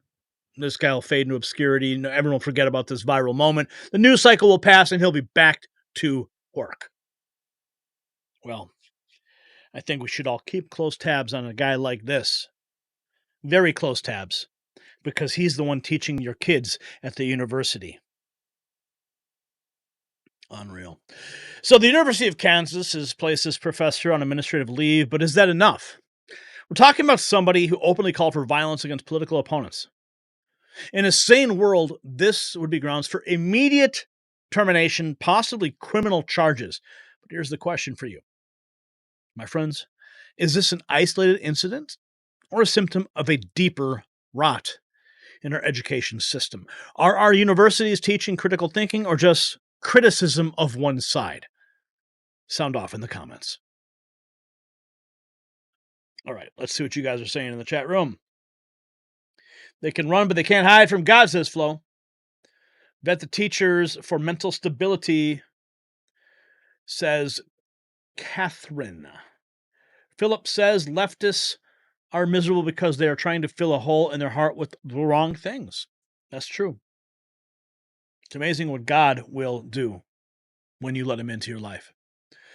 TDS is a result of liberals compartmentalizing their disappointment with their Messiah, Barry Obama. Yeah. If Barack was just open and honest about his sexuality, I think a lot of people would be more happy, right? Girl dog? What is that? Girl and one dog? In all reality, I cannot understand why anybody would want to vote for Kamala. Look how horrible everything is. Yeah. The hate comes from Satan, says Catherine. Bill Gates is working with Soros right now to make his panels block out the sun. Min Yu, my problem is if Gary is dishonest or not. If Gary's dishonest, well, here I am, bro. Come at me. What you got? Hit me. What about what? Ask me a question. I'm right here. Min Yu. What state is this professor? That probably matters. Yes, it's Kansas. Let's see here. We've got we need to fold more proteins to find a cure for TDS. Fold proteins? I don't know what that means. Okay. Min Yu's back. I feel so horrible holding to such standards. What are you talking about? Okay, well, are you going to tell me that you're a foreign exchange student in San Francisco and you're lonely? Is that what you can do next? Yeah, I get that on Facebook all day long. Oh, I stumbled across your profile. You seem very nice. Are you want to be friend? Yeah, that's what I get all the time. And it's always like this, nice, pure-skinned Asian woman with perfect hair and makeup. Oh, I am a student looking for a friendship. Yeah. Oh, I love dragging those people along. It is so fun. I had one, I don't know how I think they got my phone number somehow, and they were texting me. I forget what app it was. It was something. It was just, maybe it was on Messenger. I was dragging this person along, sending him fake pictures. Oh, it was great. It was great. I remember one time I got this Nigerian scammer. They were, I think I even recorded it all years ago. And they had emailed me and I got them on a phone call and told them that I was actually on my way to Nigeria for mission work. And we're going to build an orphanage. And if they want me to bring anything, and they're like, yeah, bring watches and bring Levi's. Oh man, I'll never forget. I was actually on the phone with one of these people. Crazy. Okay, sorry. I'm totally on a different what do they call it? A tangent. Oh, okay. What are we? Where are we at? We're on segment 3. Yeah. Okay.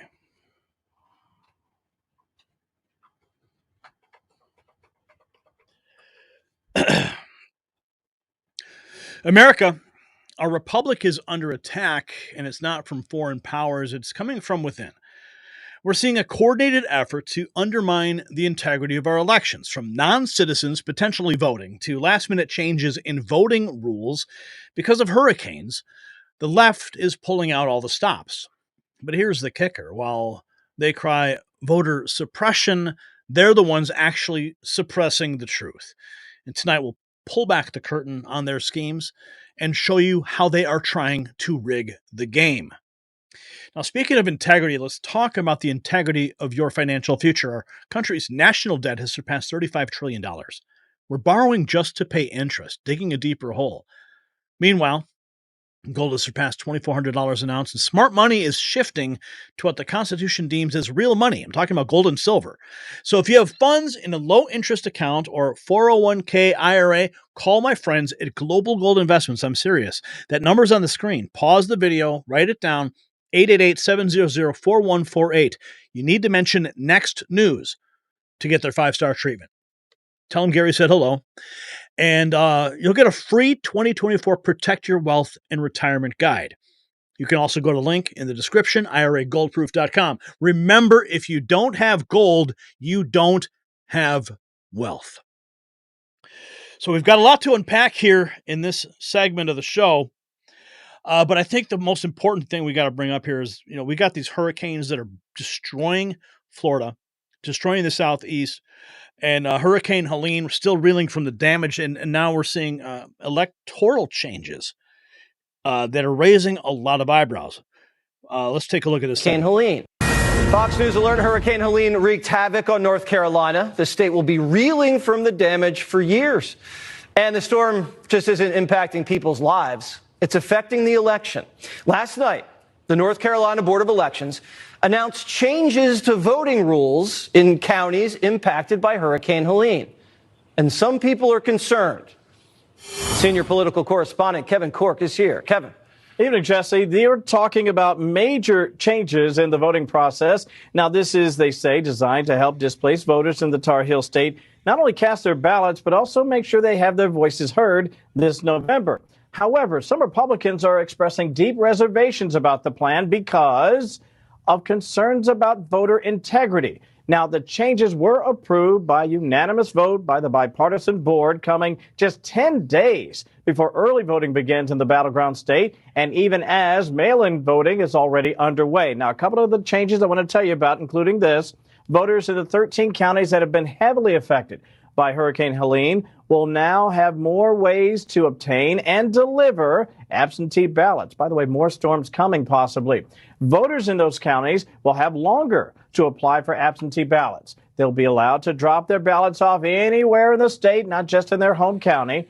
There will also be teams that will be sent to storm relief centers to help register more voters and, you guessed it, collect more ballots. What's more, the county boards will also be able to, by a bipartisan majority, hire poll workers from other counties and then move them all around the state to ensure there are enough experienced workers at each voting site. Now, the problem is, say critics, Jesse, we don't know where they're going to draw these poll workers from. And with ballots being able to be dropped off anywhere in the state, how can anyone accurately contest voter turnout discrepancies, say, in different counties? And keep this in mind, North Carolina was one of the last states to report back in 2020. It took them 10 days to certify the general election, despite being a relatively small state. Now, I can also add this very quickly. President Trump's team, the Trump-Vance campaign, issued a statement tonight asking for more access for North Carolinians. They say it is super important that the people who've already suffered from the storm don't lose their right to take part in this important election. And big amen for that, Jesse. I don't know if I love or hate these late changes in the election law, but I know Mark Elias, the Democrat election lawyer who specializes in shenanigans, loves it. So that makes. So we've got a hurricane, and now they're changing the rules.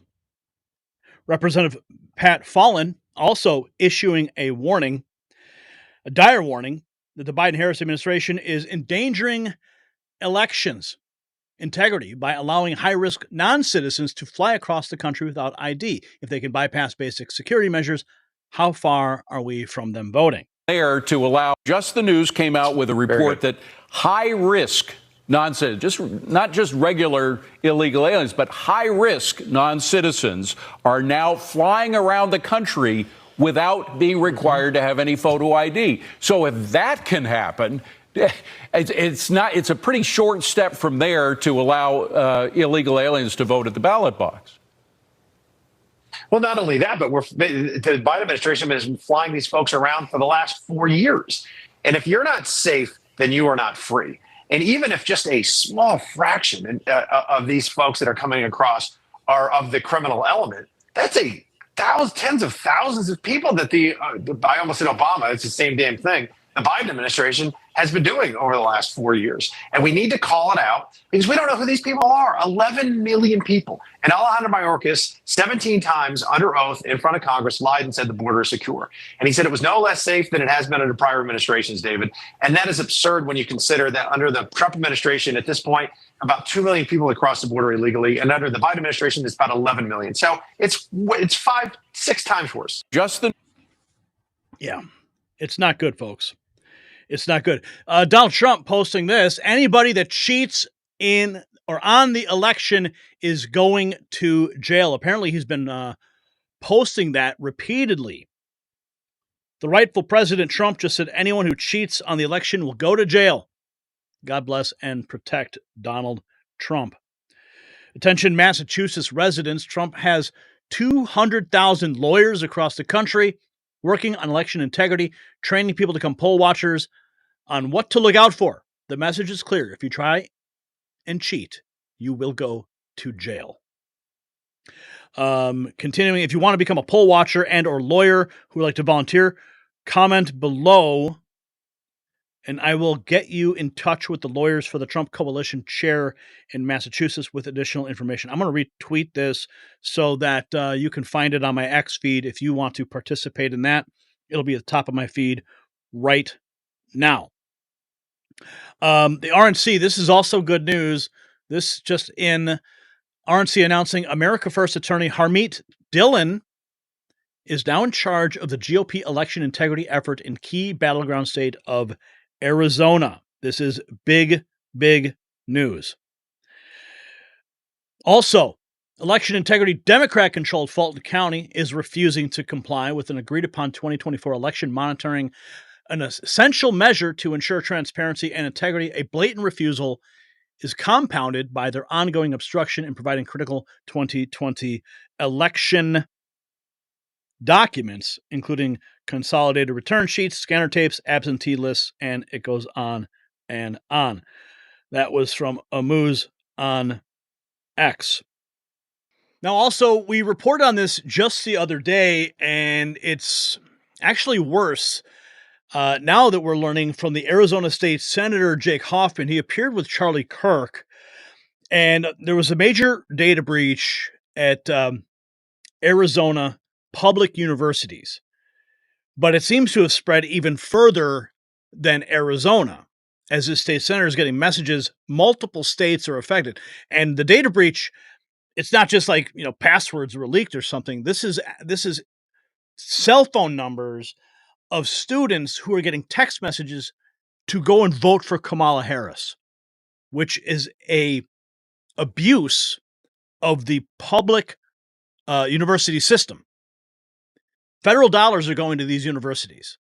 And now the data is being given to the Kamala Harris campaign. How did they get it?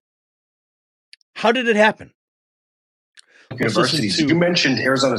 It looks like we have a potentially massive security breach at all Arizona public universities. You mentioned Arizona State and University of Arizona. However, it was also Northern Arizona University that is wrapped up in this scandal. And in fact, I had a tweet that went viral on this, over 10,000 reposts.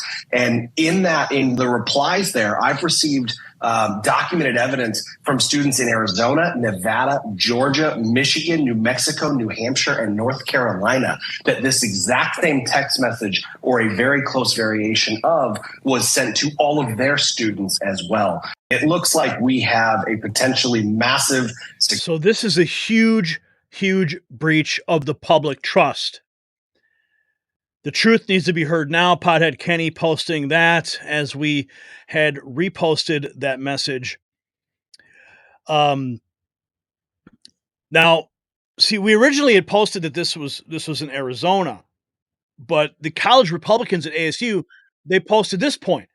Georgia students and parents from multiple Georgia colleges have received text messages from Kamala Harris' campaign telling the students to go out and vote for her. So it's happening in Arizona, it's happening in Georgia, states all across the country. A massive breach of public university students' information being abused for election. This is a huge, huge violation. Look at this is the text message. And it may be difficult to see, but it says, "Hi, dogs, it's Kamala Harris. I want to remind you the deadline to register to vote in Georgia is Monday, October 7th. Thanks to record turnout among college students in 2020, I'm Vice President of the United States. Tim Walz and I are the underdogs in this election, but student voters could make the difference. We need your support to win." And there is a link to iwillvote.com/UGA. Your vote is your voice and your power. You must not let anybody take your power from you. Now, here's what we don't know. We don't know if this is, like, this could be a PAC that's acting in a rogue capacity. Could very be a likely possibility here. Or it could be, in fact, Kamala Harris. Like, do you remember there was that guy who got caught robocalling and he was using Joe Biden's voice and he was like saying some absurd stuff about voting? It could be a very similar situation. So it could be Kamala Harris. It could be a rogue PAC. It could be, any type of group that just doesn't care. They got the information and they're just spam texting everybody. I'm not going to the link that they posted there. I will not do it. In fact, maybe I'll do it later, maybe through have to use some proxy systems or something, because I don't know what's on the other side of that link. A little scary. And speaking of data leaks, well, social media is notorious. People always getting spam messages and Facebook messages are getting hacked. Well, now we're finding out Elijah Schaffer put out this message. Meta is pushing in mail-in voting. And he simply says, you know why. Slightly offensive.tv, request your ballot for Florida today. So you got the social networks out there pushing mail-in voting. Why? Why can't they just stay the hell out of it? Why can't they just let us post our messages, post our memes, have our fun, and just do it? No, they got to interfere. They got to interfere. But do you remember when Zuckerberg, just the other day, what did he do? He was so jazzed up about Donald Trump, fist pumping his hand in the air after he got shot with blood streaming down his face. Zuckerberg's like, that's badass. I'm going to turn a leaf. I'm going to become a libertarian and grow out my hair and put on a cool necklace now. And I'm going to say liberty things now. And I'm going to go on my surfboard in my Hawaii. And I'm going to do things. And I'm going to talk about liberty in America. No, dude. We'll leave that to Elon Musk. I'll wait for the real fruit to bear from your tree, Mr. Zuckerberg, before I believe anything that comes out of your mouth. Just because you put on some beads and grow out your hair and talk about Donald Trump fist bumping doesn't change my opinion of you, especially when you're trying to get people to go out and vote. Just stay the hell out of it. Naomi asking this question, why is Meta pushing mail-in voting first? I thought Zuckerberg was suddenly pro-Trump and anti-election interference. Action speaks louder than words. And speaking of social networks and their interference in data and your reality, your search results, your news feeds, a U.S. court said it was considering asking a judge to force Google to divest parts of its business that help big tech maintain the big tech firm maintain an illegal monopoly on online search. So it looks like Google is going to get broken up because of their monopoly in online search. But you know, the search results are being manipulated. We saw what happened in Texas at that hearing. We're waiting for all the details to come out from that. But Dr. Epstein, what did he do? He discovered, because he has 14,000 computers, independent computers, that are pinging Google with certain keywords. They're cataloging the information, and they're finding the bias, the inherent bias in the search results. The get out the vote reminders they're sending out to people that are weighted on, they're weighting the scale for the Democrats, which does have an actual measurable impact on how many people go and vote. They can quantify those results from the search results and the algorithmic information they get back. This is what's happening. And this channel, which has been demonetized for 21 months or longer, they're trying to choke the life out of us. If you're watching this, you're lucky. You're one of the lucky ones who are actually here. Maybe it's because a friend texted you the link to this video. Maybe that's why. Go thank your friend. Don't thank Google. But, Zach Voorhees. We've played that clip 100 times here. People can't stand seeing it anymore. Zach Voorhees explaining that this channel is weighted in search results in YouTube because we're not considered authoritative. Maybe if we were pushing the Russia hoax, maybe if we were promoting impeachment, right? Maybe then we would be considered authoritative. But no, CNN, MSNBC, all the left-wing outlets, BBC, PBS, they're all considered authoritative, and they get preferential treatment. As for, the dirty stepchildren of the freedom movement, we get relegated to the corner. Well, guess what? Nobody puts Gary in the corner. Okay? Because Texas is coming. Okay, so we've got, speaking of Texas, right? Here's the official advisory from the Secretary of State. We're finding out now that the Texas Secretary of State is directing poll workers to accept non-citizen driver's licenses as ID to vote. This is the Denton County Elections Administrator Frank Phillips telling poll workers, trainees, Secretary of State Election Director advising non-citizen IDs okay to vote. Watch this. What if somebody comes in and presents that DL that has limited on there? So we had actually never heard of one. Somebody brought it to our attention a couple of months back. And we are on a weekly call or bi-weekly call with the Secretary of State's office. And so I asked, and it was actually the Director of Elections for the Secretary of State. And she said, yes, they are out there, they know they're out there. On the face of it, it's an indication this person is not a citizen, right? So the response from the Secretary of State's office is you have to vote them as a regular voter because, well, we're assuming this person was not a citizen when they got their driver's license, they became a naturalized citizen, registered to vote, and they still don't have their new driver's license. What if somebody comes in and presents that DL?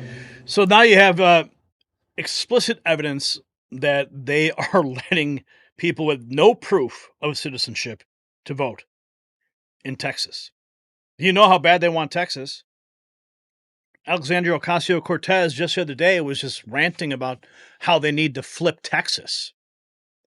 Can you imagine that if they turned Texas blue? Yeah, because all these people are coming in from California.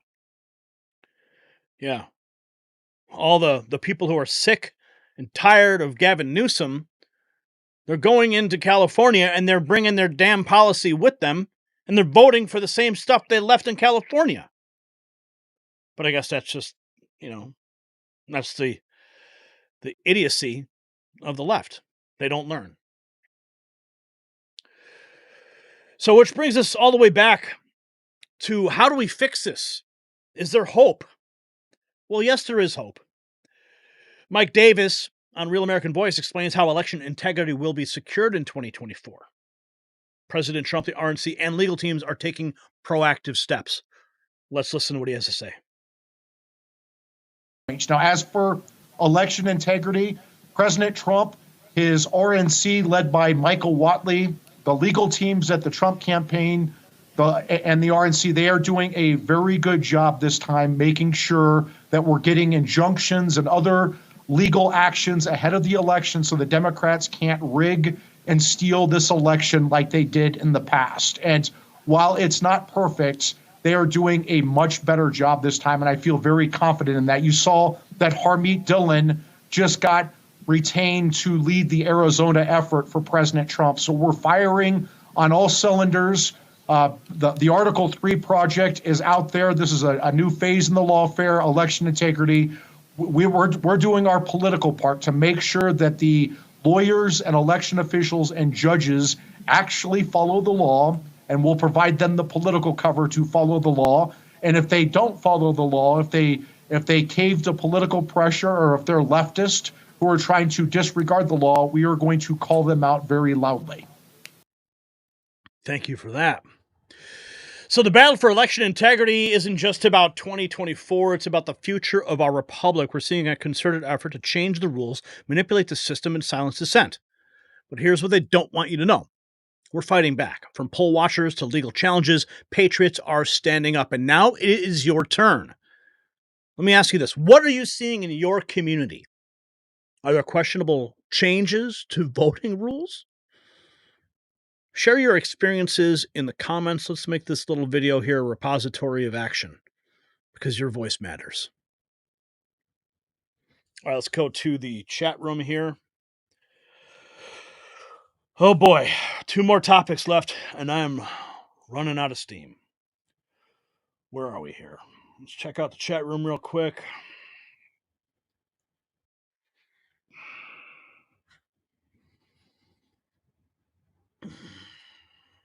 I think we were able to cover that. I think we were able to get that clip. I think that's going to work. Min Yu says, take a nap, man. Oh, should I take a nappy? You want to know if we can be friends? What is this? Is this a fish? Are you fishing me? Okay. America, brace yourselves. A Trump train is barreling into the heart of enemy territory. Not only has he booked Madison Square Garden, but he's also flipping states, facing down assassination attempts. And watch this. His supporters are plastering New York City with guerrilla-style campaign signs. Meanwhile, Kamala Harris is fumbling live broadcasts and dodging debates. Folks, this is not just a campaign. It's a political earthquake. And tonight, we're going to show you why the establishment is in full-on panic mode. And speaking of capturing history in the making, imagine having Trump's New York City takeover on video. With Car Vision X, you could. Recent reports show that drivers with dash cams are 60% less likely to be found at fault in traffic accidents. But this is not just about safety, it's about documenting the revolution. With 4K Ultra HD night vision, 24/7 motion detection, you will never miss a moment. From impromptu Trump signs to debate dodging Harris, Car Vision X has got you covered. Visit carvisionx.com. You'll find it linked below. You'll get free express shipping and exclusive bonuses. Don't just drive. Be a citizen journalist. It's your car, your rules. It's your footage. All right, let's check it out. Democrats are starting to hit the panic button. The Hill posting this just 3 hours ago. Democrats, with less than a month to go to Election Day. Yes, they are in panic mode, increasingly worried about a number of issues plaguing the Democrat nominee's campaign. On Tuesday, there was grumbling from some Democrats about the vice president's interview on CBS 60 Minutes. Oh, it was a disaster. And then they edited it edited her responses. There's also concern on everything from static poll numbers in the race to the vice president's messaging, even her standing with men, not just white men, but with black and Hispanic men too. Some of this is perhaps can be chalked up to normal Democratic nerves ahead of what looks like could be among the closest presidential elections in history. No, that's what they want you to believe. This is going to be a close race. Makes the steal easier. But the big news that everyone's talking about, Madison Square Garden, New York City is in play. Let's go. Let's take the Big Apple, take a big frickin' Trump bite right out of that apple. Yes. President Trump will hold a rally at Madison Square Garden Sunday, October 27th, man. Wouldn't that be a place to be? A true act of defiance just days before the election, going right into the belly of the beast, his native city, where corrupt actors have attempted to imprison him. It will be epic. Trump booking Madison Square Garden rally to kick off the final stretch of 2024. Let's see Kamala Harris do that. They couldn't line up enough buses from New Jersey to bring all those people in. They couldn't put out enough Craigslist ads to get enough actors to come in. They couldn't call enough unions to bring them in for Kamala Harris because the unions are turning their back on Kamala. Trump confirms it. Here he is. Here is the boss himself confirming it at a rally hours ago. We just rented Madison Square Garden. We're going to make a play. We're going to make a play for New York. Hasn't been done in a long time. Yeah, you play New York, buddy. You got it. You got it. Meanwhile, this guy, Scott Beamer, says his neighbor took down his Biden yard sign. Now he's taking down his Harris sign. He went and asked him. He said the failed policies with high cost of gas, groceries, utilities, insurance, open borders, and too many taxpayer-funded programs. Now he is voting for Trump. Democrats for Trump signs going up across America. Check out this. This was a few days ago, but it's just brilliant. Traffic signs with Donald Trump's silhouette mysteriously popping up in New York City. Traffic signs with his silhouette of it mysteriously popping up various New York streets. Trump crossing. There it is. Trump crossing. Another one. They're all over. I don't know who's doing this, but this is fucking genius. They're all over the city. Now that is clever. I don't know who's doing it, but it's fucking genius.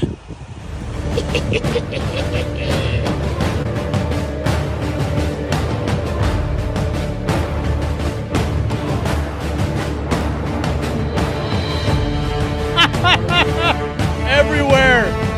They're everywhere. Holy cow. Man, that's genius. I love when I see the guerrilla stuff going on. Speaking of guerrilla, this is absolutely amazing. Yes, New York's in play. Full on in play. A New York judge lifted the order that prevented the giant Vote for Trump sign from being displayed and lit up at the Sticker Mule building in upstate New York. Have you seen this? I'm gonna play the video that these guys put out in just a second. But the Democrats are freaking out. This thing's 100 feet. It's the largest Vote for Trump sign. Lit up in Amsterdam, New York, after court rules against Democrat-run city to try to block it. Now that's on the ground. What you see in the background, where it says "Vote for Trump," it's on top of a building. Okay, let's see.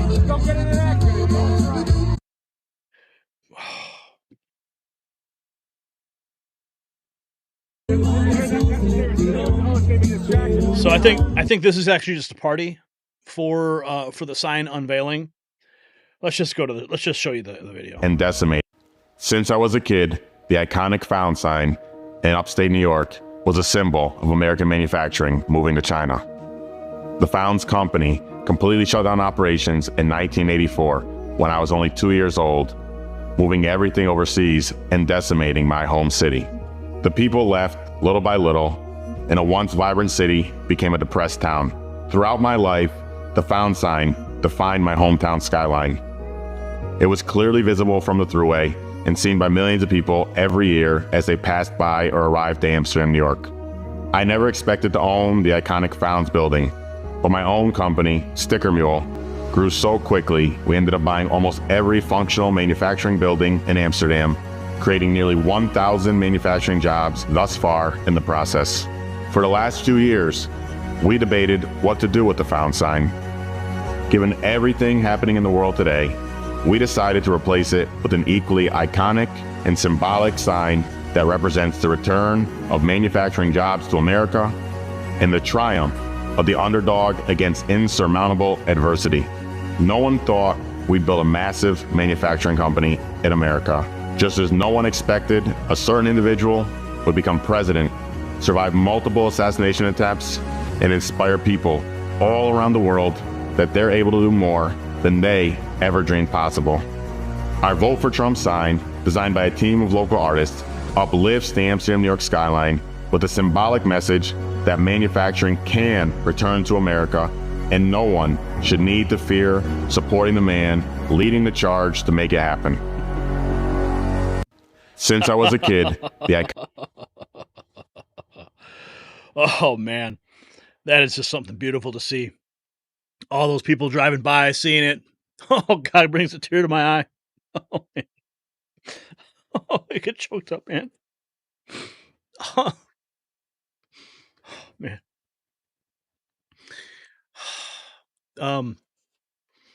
This is in Times Square. More truth hitting the people right in their face. Live election odds 24/7 on Times Square. Can you see that? Right there.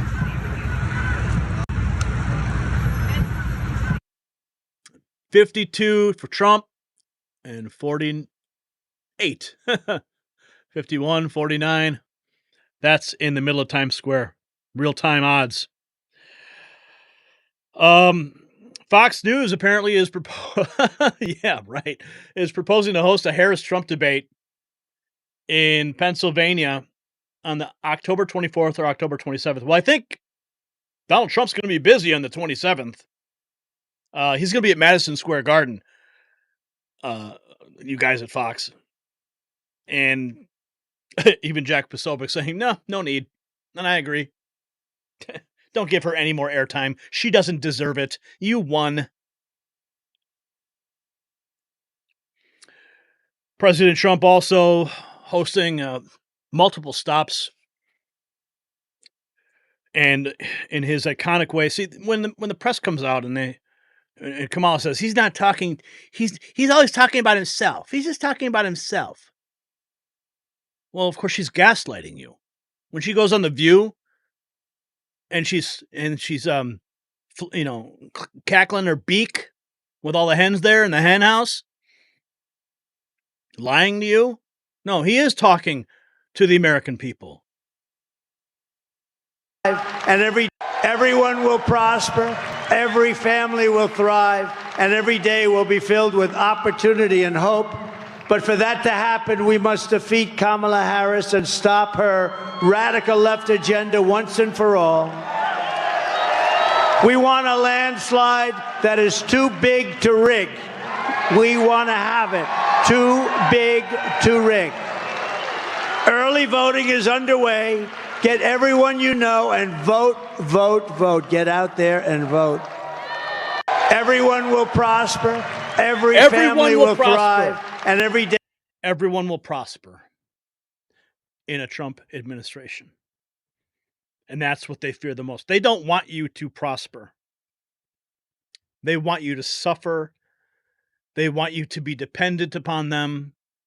They want you to look for more government handouts, more $750 checks they can deny. That's what they want.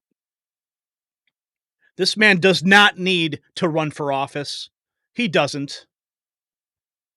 He could be spending his years in a perpetual golf game at one of his many resorts around the world. But instead, he's taking bullets for the American people. Getting attacked relentlessly. Around the clock, his family being abused from every single corner. He doesn't need to do this, folks. So when they tell you he's not doing it for you, he's doing it for himself, they are lying to you.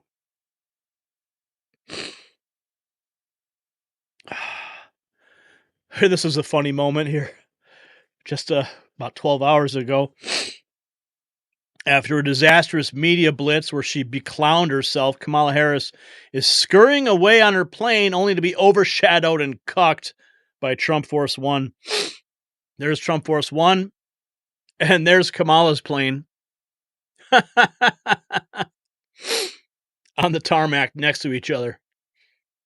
Ain't that a sight to see? Now, this is so Donald, Kamala's going on these nasty podcasts where they talk about her, just perverse things. She thinks that that's her target audience. Well, I guess they are when you think about the stuff they advocate for. But he's just released some breaking news on the assassination attempts. And I'm going to share this with you. This was on, I'm not sure which podcast this was on. But let's just play the clip for you here. It's just a few minutes, and it's worth every minute. And this is Trump when he's in a casual environment. He's hanging out on podcasts. He's talking with these guys. And he's funny, and he's genuine, and he's unscripted, and he's real. I want to see her, but here we are. Who do you think tried to take you out? So I'm going to give you some big breaking news, right? Love that. Here's the breaking news. So you have this shooter, and you have another shooter, right? Yeah. So this shooter had 3 or so cell phones. The FBI's never gotten them opened. Wow. The other shooter, 3 apps, they call them. And I believe they were foreign-based apps, from what I understand. Oh, wow. They haven't opened them, and they're foreign-based. And, you hear all about Iran, because I was rough with Iran, but I want to see Iran do great. I want to see Iran do great. Yeah. But I want to stop all the killing and all this. And I was rough on Iran, and they supposedly have a hit on me. In fact, I think it takes great courage for you people to be interviewing me, because it could be now, Yeah. Well, we didn't know that before we got in here. No, if you would have known that, you might not have done this. Yeah, exactly. In fact, this is a good way of me getting the interview to be shorter. All of a sudden, he's going to say, okay, that's it. Thank you very much, ladies and gentlemen. Go see my daughter. They have 3 apps, and foreign-based, 2 of them, maybe 3 of them are foreign-based. They haven't opened them yet. Why wouldn't you open them when you hear about Iran or when you hear about, foreign? Then the other one had 6 cell phones, and they haven't opened. Now, it's very hard to open a cell phone. Only Apple can do it in theory. So I sort of hate answering it, because I don't want to give any false identities. I don't want to do anything having to do with creating something that isn't there. You would look at Iran. Iran has an open threat out for me, and that's bad. And Biden, if he were a real president, if he were the kind of guy he should be, should say, if anybody shoots a former president who's now the leading candidate, even though he's leading against Democrats, we will bomb that country into oblivion. And it would stop. And that's been said before with some people. There have been people, I won't go into it, but there have been people that have been threatened in another party even. In the same party, it makes sense and probably happens pretty quickly. But in another party, it's hard for them to cross the line. To want to protect me, but it shouldn't be hard. Other people have protected other people. And what you have to inform those people is, if they do it, the country will be blown to smithereens. The entire country will be blown to smithereens. and those threats go away, because that's a really bad threat for a country. Forget about me. I'm an individual, but I represent something very important. It's true. That's a really terrible threat. But here we are. Who do you think? Trump's a real terrible threat. Yeah, he's a threat to the establishment because he's going to overturn the tables in the temple. That's what he's going to do. We need him back so bad. If we lose this country, if we lose this election, it's over, folks. It's over. You heard Elon Musk the other day. He said this is the last election. They will. Anyway, let's just focus on the good news. I get worked up, but Donald Trump has flipped Michigan in the Real Clear Politics polling map. Now, he's at 296 electoral votes to 242. Look at all that. Look at that sea of red, my friends. And there's my state, Illinois, like a tumor. President Trump also talking about the woke leftist ideology in the military. Now, I'm not going to play this clip, for copyright reasons, but this was an epic moment in his rally when he presented this compare and contrast between Full Metal Jacket, that famous scene in boot camp, comparing the military of old to the military we have today. I mean, you can just see it on the screen. Show me your war face. And this is the current war face for the military. I mean, I love this movie, Full Metal Jacket, one of my favorite movies of all time. Haven't seen it in a long time. It's definitely worth a watch. And it's definitely Tubuku, right? But there you go. There it is. There's the new military. Donald Trump also warning what's going to happen if Kamala wins. Recession. Kamala will deliver a 1929 style depression, not recession. I will deliver lower taxes, lower regulations, low energy costs, low interest rates, low inflation, and the greatest economy in the history of the world, which we had 4 years ago. We had that. We were going up. Nobody's ever seen anything like what we had. I was shaking hands with people. I said, how you doing? We did great 4 years ago, 5 years ago, my company. I made all my money, and now we're not doing good. Everybody said we're not doing well.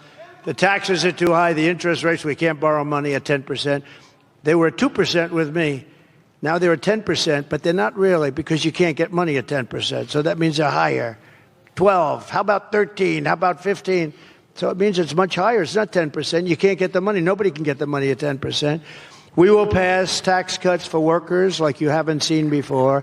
And we will have no tax on tips, no tax on overtime, and no tax on Social Security benefits for our great, great, great, great seniors. It's about time, right? I'm sure we'll be hearing Kamala Harris stealing those talking points shortly, because she doesn't have an original idea in that empty skull of hers. Every family will prosper. This nation will be on the right track again. Firefighters for Trump and Teamsters for Trump are out in full force in Scranton. Love you guys. So firefighters, thank you very much. We love you guys. That's good. Teamsters, thank you very much.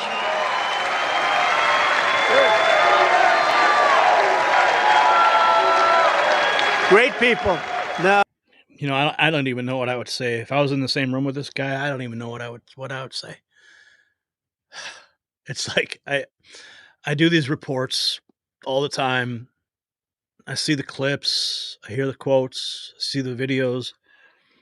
I met President Trump once, and it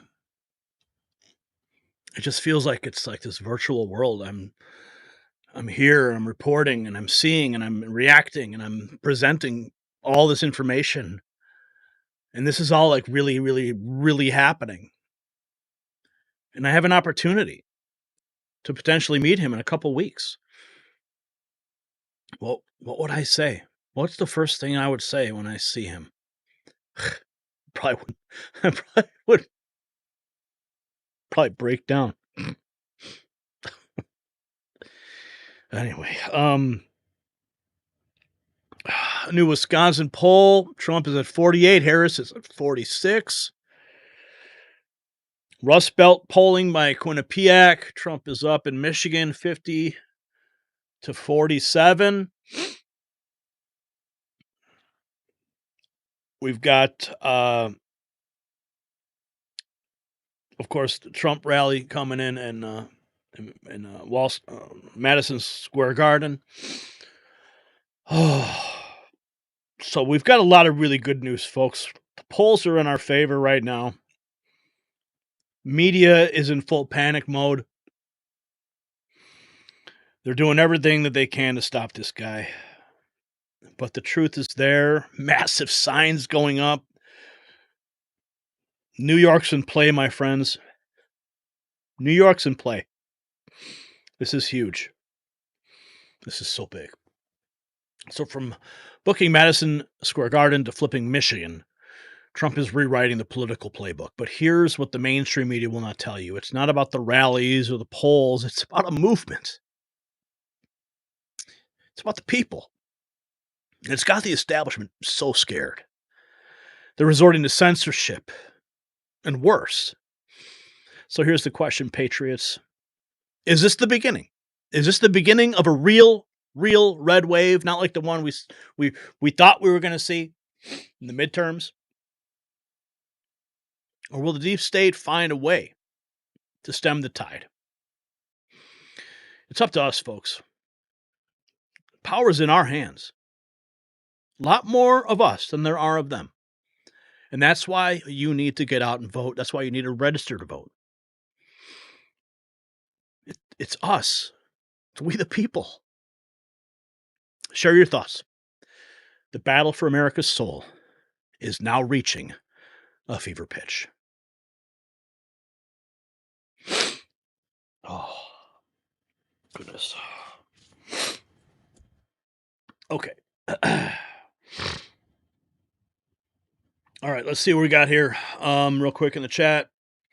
God flips the hurricane, says Daisy. The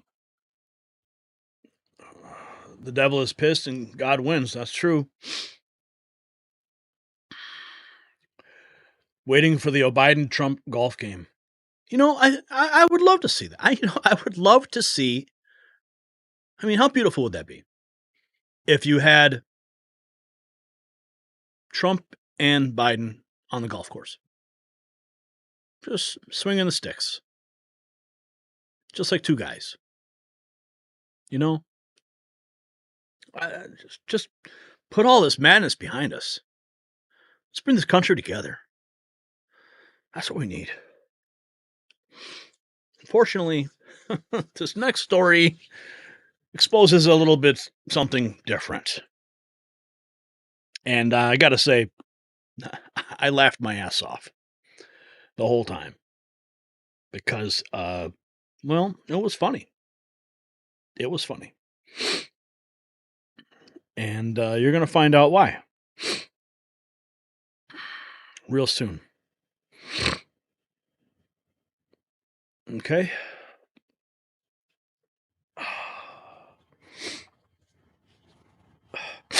Excuse me.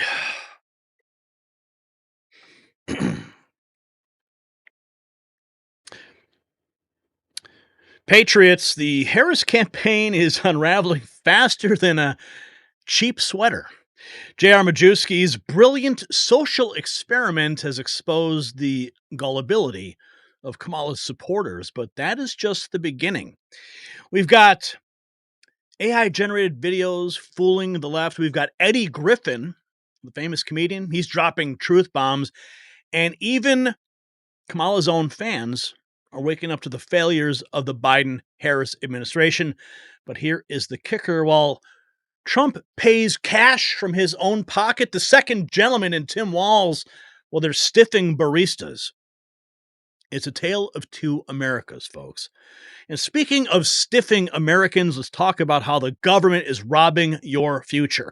Our national debt has exploded past $35 trillion. We're borrowing just to pay interest, digging into a deeper hole. Meanwhile, gold has surged past $2,400 an ounce. It's insane. Well, smart money and investors are shifting into what the Constitution deems as real money, gold and silver. So if you have funds in a low-interest account or a 401k or an IRA, call my friends at Global Gold Investments. They keep this show running, and they'll keep you running too. The number on the screen is 888-700-4148. Make sure you mention Next News for their 5-star treatment. Tell them Gary Franchi sent them. You also get a 2024 Protect Your Wealth and Retirement Guide. Visit IRAGoldproof.com. You'll find it linked down below. Remember, if you don't have gold, you don't have wealth. So, J.R. Majewski. I met him at a fundraiser for Sarah Huckabee Sanders at Trump Tower in Chicago. And this guy was running for office. Great guy. We really hit it off. We've been friends ever since. Turns out he was, big fan of the show, even before we met. And he's just a great guy. And he's been under attack every time he runs for office. They come out guns blazing. Donald Trump's endorsed him. He's a genius on social media. He's straight up America first, right? He's the real deal. Well, he decided to run this social experiment. And, well, he created these 2 accounts. He created an account on TikTok that pretended to be a Trump supporter becoming a Kamala Harris supporter. And then he made another account of a Kamala Harris supporter becoming a Trump supporter. And they got fooled.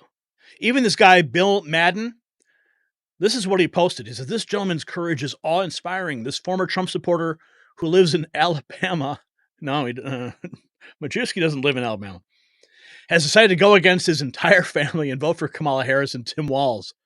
I have so much respect for people like this. The emotion in his voice makes me well up with tears." Brian, go vertical with this, and you guys just got to see this, because you're watching it with the idea, knowing that this is a joke, this is a social experiment, and everyone fell for it.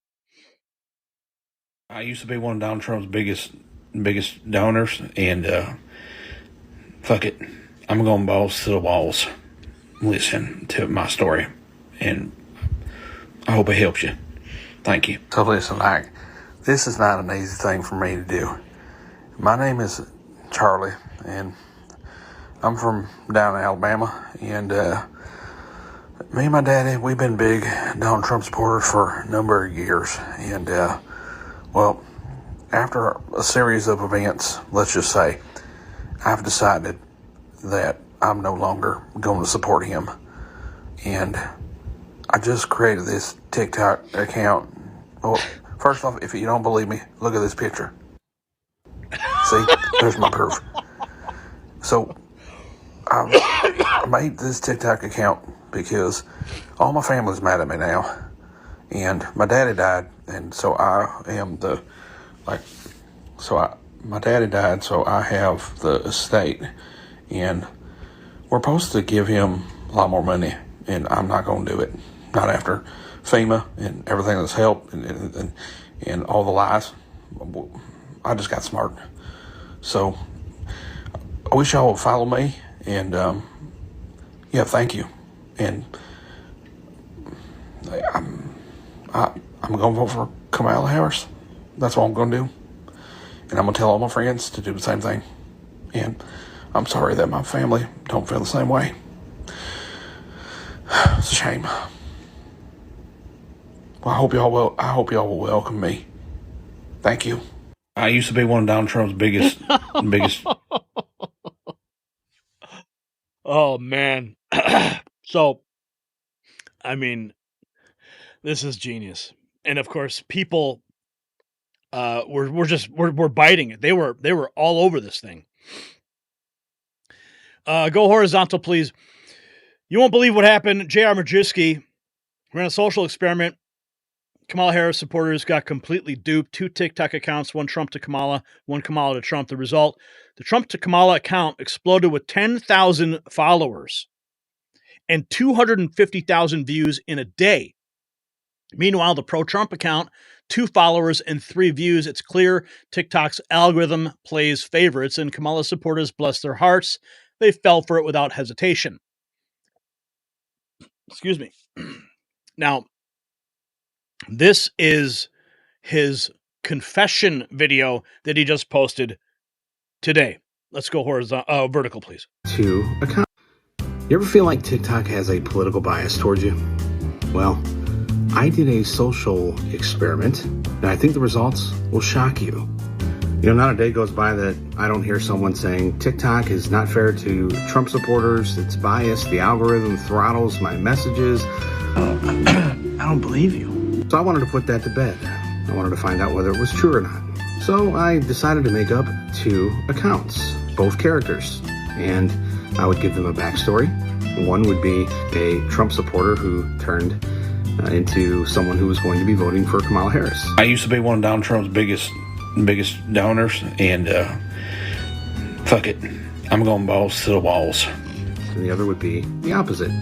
A former Kamala Harris supporter who has recently transitioned to supporting Donald Trump. I'm a former Kamala Harris supporter, and I've decided as of today that I'm just gonna make America great again. And the backstories were very similar. I said that they had an event in their life that had caused them to reflect, and they were tired of being lied to, and so they were going against the will of their friends and family and taking a risk in voting for this new candidate. I made this TikTok account because all my family's mad at me now. It's been very crazy over the past few days. I said it on my birthday and people got upset. Now what happened? Well, the account who projected that they were a former Trump supporter now supporting Kamala Harris gained over 10,000 followers in one day. One day. You know? Now, on the other hand, the Trump supporting account, who was a former Kamala Harris supporter, gained 2 followers in one day and had 3 views on their video. You can do it, baby. I love you so much. Quite the opposite, the Kamala Harris supporter, the newly transitioned Kamala Harris supporter, their first video, nearly 250,000 views in that period. Now, I don't know if this is irrefutable proof, but here's what I did learn. Republicans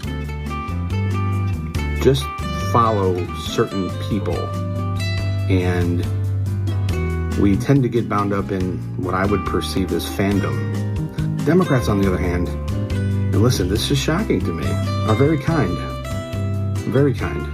very welcoming, and very passionate. That might sound odd to you. I was a little shocked, to be quite honest. And this experiment went a little bit deeper for me. And I will tell you that changed my mind on a couple of things. Not who I'm voting for, by any means, but I've changed my perspective on the folks that are voting for Kamala Harris, that are ride or die Kamala Harris Tim Walz supporters. They had no idea who this character was, and they fell in for his story, and they reached out with nothing but support, and I found that to be pretty heartwarming. So, I don't know, be it what it may, I do think TikTok has a bias built into their algorithm that does push partisan narratives, and I think it's unfortunate. That's all I have to say, and whatever, it's a free country. If I pissed you off, too bad. So, that's the story. Would anybody like a pen? Would anybody like a pen?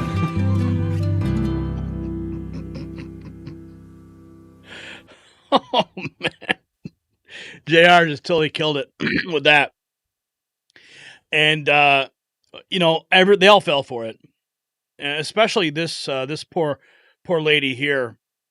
Here she is, on X. Her name is Arlene Unfiltered.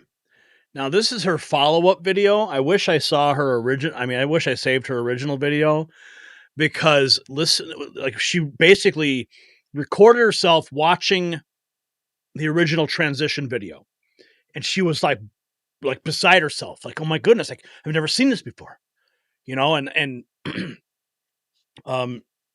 now she's reacting to it, and how she was so duped. Let's go let's go vertical, Bride. And okay, so the big deep faker has been exposed. So a video was circulating on the internet a couple of days ago, and I shared that video with you in one of my videos from this guy who was allegedly Charlie Bishop. And it's a complete deep fake. It's actually quite impressive how authentic this video was. And I think a number of you questioned whether or not it was a deep fake right from the start. And when I first saw people saying that that's like AI, I started searching for the guy, and other people started searching, and everyone was having a hard time figuring out, okay, is this real or not? And the very interesting thing about this is that in Alabama, one of the biggest donors to Donald Trump's campaign is a guy named George Bishop, who owns something called Geo Southern Energy. The guy's a billionaire, and he has children, but there wasn't any evidence of a child named Charlie. But that doesn't mean there isn't a Charlie, because this guy, George Bishop, has been very, very quiet about his family. So you take a story like that, you create a fake child called Charlie, and you give him an Alabama accent, and you infuse this deep fake with all of this emotion. It was really impressive, actually. Like, the message was effective, and it caught a lot of us out in that this video was authentic. So here we've got this deep fake out there. And the whole point of the video was that he was a hardcore Republican, he was a big donor to Donald Trump, and he's going to vote for Kamala Harris.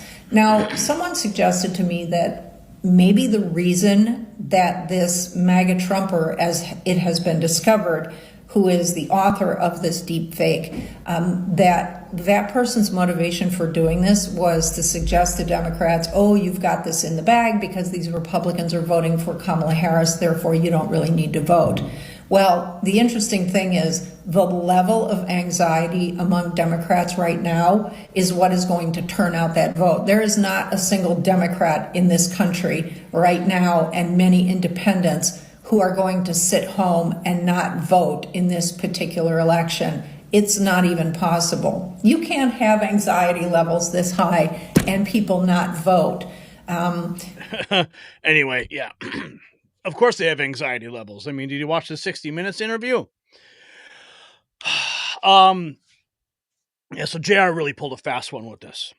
And I want to get to Eddie Griffin in a moment and what happened at that coffee shop. But this guy ran on for 10 minutes reacting to JR's video. His TikTok name is Dinner Pancakes. Apparently he quit his job to study disinformation on TikTok full time. Yeah. Meanwhile, JR exposed the platform's bias in just days with a simple experiment. But instead of facing reality, this guy spent 10 minutes rambling about white supremacy, TikTok bias, and some nonsense about creative energy. Perhaps if he focused on real work instead of blaming imaginary boogeymen, he'd actually make a difference. If you want to waste 9 minutes and 51 seconds of your life, watch this madness unfold and see for yourself. I mean, this guy it's like a methodical language. I mean, like, just listen. We're only going to listen to a minute because I don't want to waste your time. But you just got to hear how the words just, like, they drip from their mouths. Like they're so smart. Well, the truth is, only JR knows what he was actually trying to do. He did post some videos. JR, if you're seeing this, hello. He did post some videos on his main account where he talked about how this was a type of social experiment to collect some data about partisan division on TikTok. JR, if you are watching this, I study disinformation specifically on TikTok now full time since I quit my job last week just to do it full time. Yeah, who's paying you, dude? Who's paying you? Kamala? Better methods that you can collect more actionable intelligence than the way that you went about doing it. And there's also better ways of creating those kinds of social experiments that are actually really cheap, less than $100, and you'll get much more valuable data about the partisan nature of the engagement like modality that TikTok employs when it's trying to get content in front of people, very specific types of content in front of people. I don't know what's going on. I can't read JR's mind, but what I can tell you is that he now has actionable evidence of what I would consider an incredible opportunity. Wait, listen. Young men in this country are struggling for something to fill the void inside their hearts. That void comes from a lot of places. There's a lot of overlapping characteristics of pain. One of them is generational white supremacy, literally baked into our blood. And the other one is heteronormative patriarchy. Of course, I'm going to cut it right there. I'm going to cut it right there. Okay. Okay. To fill the void inside their hearts. That void comes from a lot of places. There's a lot of overlapping characteristics of pain. One of them is generational white supremacy.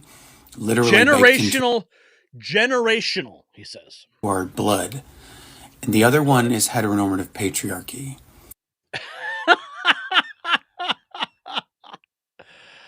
I bet his wife's boyfriend would agree. Yeah. So if you guys want to troll him, he's dinner pancakes on TikTok. Okay, so I know you guys want to get to Eddie Griffin because I thought what he said was hilarious. And in fact, I played this for Angie earlier and she was laughing so hard. It was so funny. I'll save Eddie Griffin. That'll be the crescendo of this segment here. So let's jump back here to horizontal.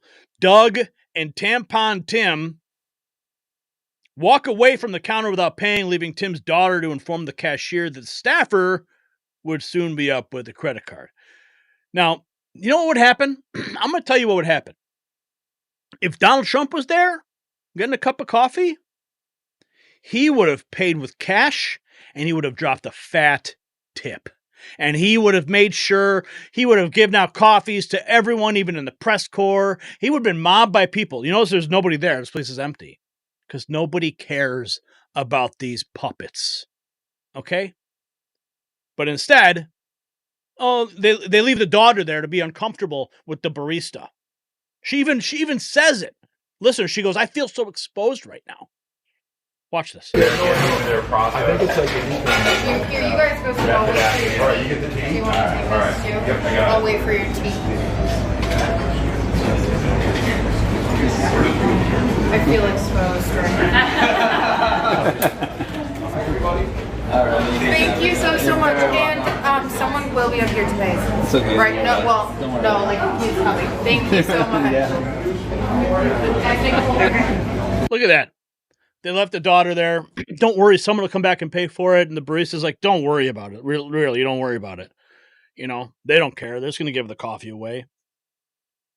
But like I said, if Trump was there, it would have been cash. He would have been buying everyone coffee.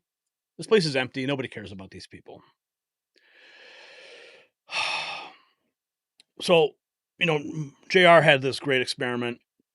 And it's really great here. This is wonderful, and I'm guessing this on this specific post, it's only got 1,400 views. Let's see what this one's got 1.5 million views. Okay. This is Eddie Griffin exposing. Well, you'll see. Lion Harris. Lion Harris. Lion Harris. Look at it. This woman want to play black so bad, she went and erased her grandmama and replaced her grandmama. As you can see there, it says that she died in July of 1960. And so this is a huge scandal. And her fake grandmama is this black woman who died 4 years before she was born. But in her book, she got a picture standing next to this dead woman with a smile on her face. I wonder how that happened. Grandma Beryl died in 1960, 4 years before Kamala Harris was born. And you gonna deny your real grandmama showing up at your inauguration if you happen to get elected, which ain't gonna happen. Everybody I talk to don't like it. Ain't nobody gonna vote for you. Here's your choices, America. The liar or the crook. I think I might be going with the crook, goddammit. Yeah, the crook. He's got a lot of in him, y'all. He got 3 baby mamas, 43 felony cases and counting. Selling high-top tennis shoes just like Michael Jordan. Got shot just like Tupac. The motherfucker gonna drop an album next. We'll be right back. So I don't know what the you thinking of voting for Kamala. She's a puppet, y'all. Has 0 experience, no her on the world stage. You motherfucker crazy. Think that gonna be in charge. You know what's gonna be in charge? The government that just put a hurricane and killed American citizens. And now the Fed's saying there's no money left to respond to hurricanes. But there's plenty of money to send weapons and bombs and more money over to fucking Ukraine and Taiwan and everywhere goddamn else. All you federal motherfuckers. Charity starts at home. There's some breaking news from Eddie Griffin. God bless him, man. It's videos like that they're terrified of. Oh, he's spreading misinformation about the hurricane and the relief. Yeah. But no, the social experiment was a success. Jeremy Majewski exposed the bias and really embarrassed a lot of Democrats in the process. So from J.R. Majewski's TikTok revelation to the AI-generated supporters, from Eddie Griffin's takedown to Kamala's own team's coffee shop debacle, Kamala's campaign is a masterclass on how not to run for president. Yeah, they're going to write books about this. But here's the question that keeps me up at night. Is this just campaign incompetence or a reflection of how they would run our country? Are we seeing the death of authenticity in politics? Sound off in the comments, because your voice could be the wake-up call that America needs. All right, let's see. Jump into this now. Where are we at? What are you guys saying? Yeah, they sent $150 million to Lebanon, billions to Ukraine. Gary reminds me of the huge Sacramento flagger. I don't know who that is. Spreading facts. We can all agree on some things, says Veggies. Manchurian candidate getting exposed by Griffin. Wasn't that great? Great clip. That was awesome. I'm glad we were able to play it. More people need to see that. Based Eddie Griffin. That was awesome. That was so great, though. Okay, where are we at? Okay. Coming up next.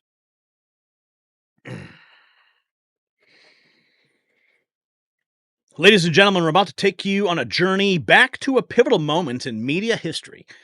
In May of 2023, I stepped into the legendary No Spin Zone with Bill O'Reilly. Now, this was not just another interview. It was a collision of old and new media that sent shockwaves right through the industry. We pulled back the curtain on censorship, expose the challenges facing independent voices, and revealed a plan that could reshape the entire media landscape. So buckle up, folks. This is where the gloves come off. There's this massive shift away from network and cable news. You could see it, particularly among the younger set in America. When I say younger, 55 years and down. See, I see the ratings every day. Fox News has lost all of its younger audience, all of it. They're doing 150,000, 200,000, that kind of thing. I did 1 million when I was there, 25 to 54 on occasion. Okay, I mean, it's just stunning. Younger Americans. Now, the older people who want the martini and they want the remote, they stay. They're going to be the last ones at closing time. But closing time is rapidly coming. And therefore, the information flow to you, the American citizen, the American voter, is changing dramatically, and most Americans don't know that. So let's take a fast look at what has stimulated this story, and that would be a man named Tucker Carlson. So he took over from me. It took him about 2.5 years to right the ship after I left, and his ratings started to grow, and he was successful. No doubt about that. But it took him a while to do it, and he did it differently than I did. All right, Carlson and O'Reilly are two different guys. So Fox takes him off the air, and you know the story. And now Mr. Carlson says he's going on Twitter to do what he did on Fox. Same kind of show. Now, there has been no formal deal as of this morning, Tuesday, May 16th. Elon Musk says we don't have a deal. But I think a deal will be forthcoming. Carlson and Musk have a relationship. You remember that he interviewed Musk on Fox. But I'm not sure on how this is going to come down. I don't know. You know, when I left Fox, I took 5 people from Fox to have a core of people who knew what I do, and I knew they were professional and could, you know, right away get up a newscast up and running, which we did. And I don't know what Mr. Carlson will do. What I do know is there will be looking, no matter where he is. People will look and see what he's doing. So joining us now is Gary Franchi from Chicago, who is the lead anchor on Next News Network. First of all, I'm going to give you a big plug at the top. Tell me what Next News Network is.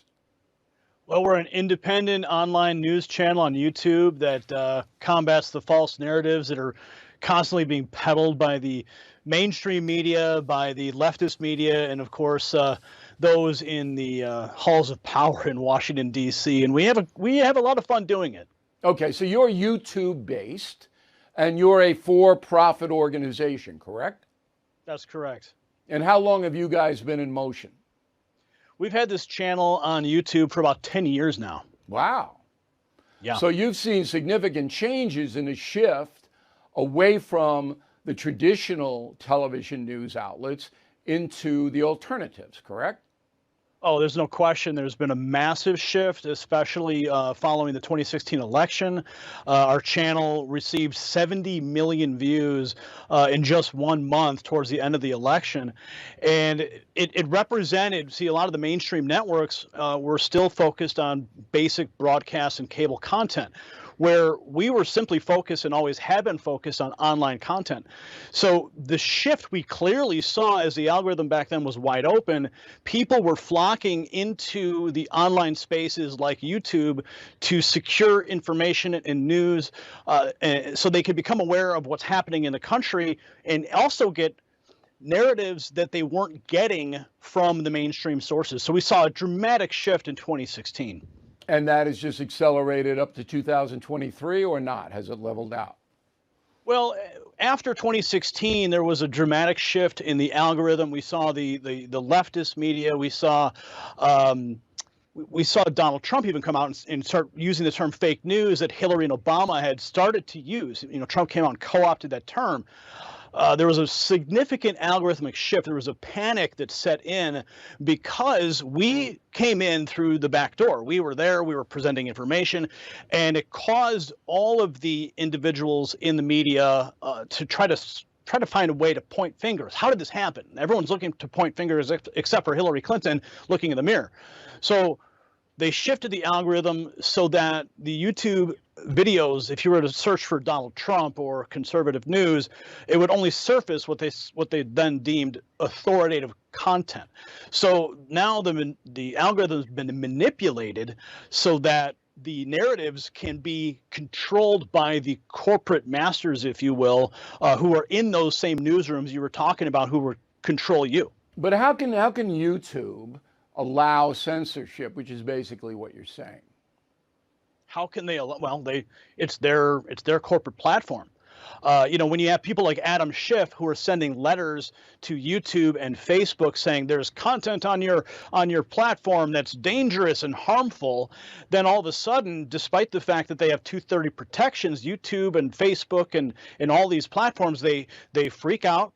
They go, okay, we don't want to be dragged before Congress, so they go ahead and they shift their algorithmic reach. And also, I do believe that the Silicon Valley we're talking about here. This is there's so many leftists in that in Silicon Valley in the software world that they are happy to control the narrative. Especially if you look at what Project Veritas, when they broke that story, and they had a Google executive who had came out and they got him a little tipsy, and he says we can't afford another Trump situation. Yeah, I understand his ideology, but your operation hasn't been censored by YouTube. Mine hasn't.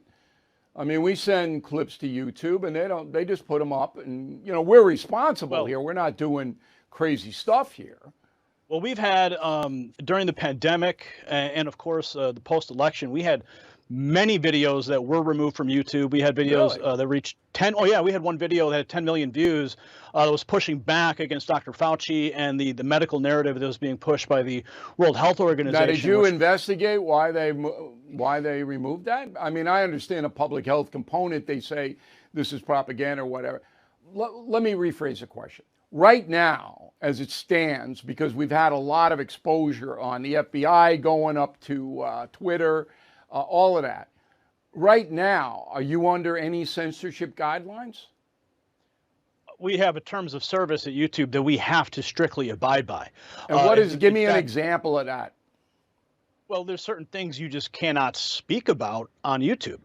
You can't talk about the effectiveness of a certain medication that is been mandated by the federal government. You can't question the results of certain elections, and those are two off-limits topics. Okay, and so as a result, they still are. Again, that's not our experience, but we don't get into that very much. I mean, we're pretty straight in our reporting, and then my commentary is based on fact-based. We've never had a problem at all.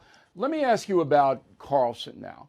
So Joe Rogan has made millions of dollars doing his podcast, right? Rogan. Oh yeah. No, You're he's very familiar with successful. him. Okay. Absolutely. And he's not censored. He's out there and he does his podcast, and people find his podcast, right? And then to be clear, he was on YouTube for quite some time, and then he signed a contract with Spotify because he felt that the censors at YouTube were too constricting. Okay, and he so wanted now a place he's where on he could have free speech. Spotify, and people find him and his podcast, and they watch it. He advertises, he monetizes it. Is that what Carlson's going to do? The Rogan model? Well, it's kind of curious that what we've seen last from Carlson, his last video, 130 million views on Twitter. The fact that he decided to make Twitter his home base, I find kind of curious because Twitter is not really known for presenting itself as a video show platform. That's true. But he has a relationship with Musk, and you got to figure that they have a template that they're going to run out for Twitter. You got to figure that, right? Oh, exactly. So this could be a groundbreaking beginning for a new birth of media presentation and distribution on Twitter that we haven't seen before, where an actual show presents itself exclusively on that platform. Right. Very, very groundbreaking. Okay. I think that's what's going to happen. But no matter what happens, the information flow is going away from the traditional people, and it's their own fault, into you and me and Carlson or Rogan, whoever it may be. Hey, Gary, we appreciate it. Keep us. If you get censored, Gary, by the way, let us know about it. That's an interesting story, okay? We were just demonetized in February, so we've lost all of our YouTube revenue. Well, that's not good. You got another home you're gunning for? Well, we're going to keep on keeping on here, Bill. All right. Well, I wish you So there you have it, America. My conversation with Bill O'Reilly wasn't just about the past. It was a roadmap for the future of news. So as we navigate these turbulent times, remember the truth is our most powerful weapon. But here's the question I want you to ponder. Are we witnessing the death of mainstream media? Or is it its desperate last stand? Share your thoughts in the comments. The battle for the soul of journalism is far from over.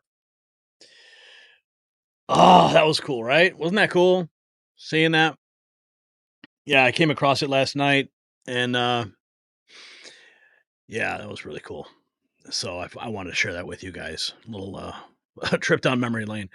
Yeah, of course I did want to. I did want to say at the end. I believe me, I was trying to find a way to say we'll do it live. Don't worry, Bill, we'll do it live or something like that. But I also didn't want.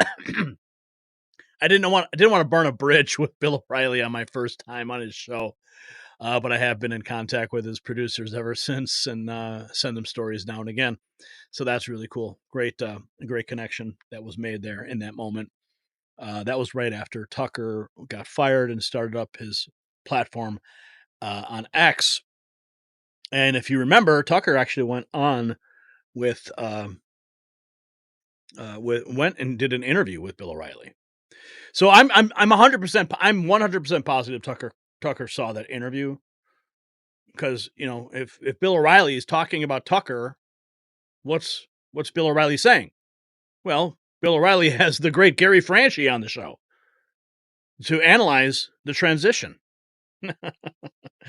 I'm sure I'll have a conversation with Tucker about that one day.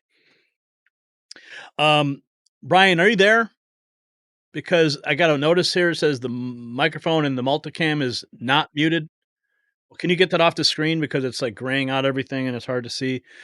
Yeah, thank you.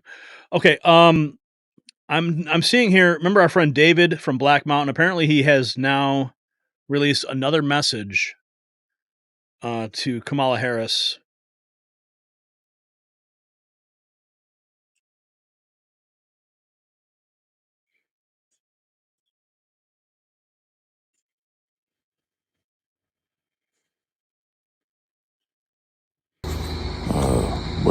What Helene has done, and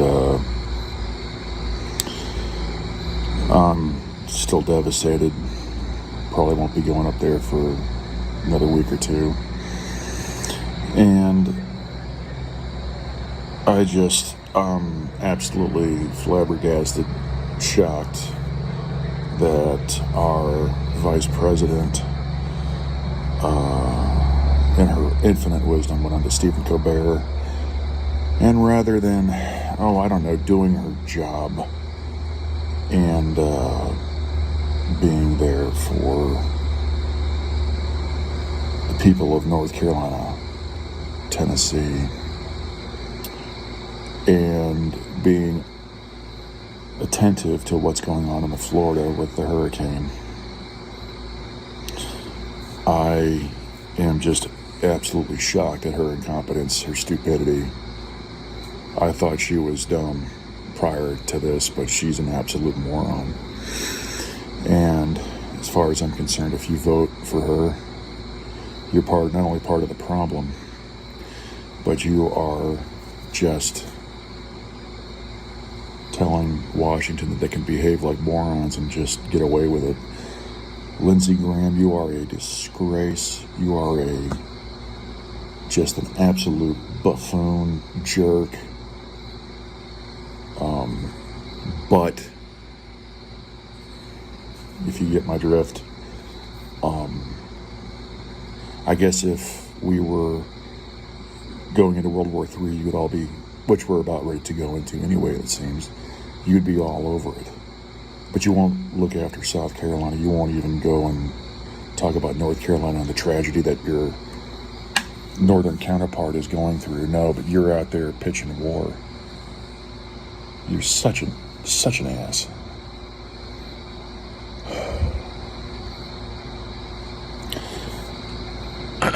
So it's good to see David is still putting out his content there. We helped him out last time when we saw his video. A viewer sent his part 1 from that. They messaged me, and we were able to get a lot of people to see David's original message. So, if there's stuff out there, guys, you got to send it to me. Just find me on X and send me a direct message. You can send me links there. I do my best to try to keep on top of that. Next News Network on X. So before we go, let's just check in real quick with what's going on with the Hurricane Milton. See the latest news.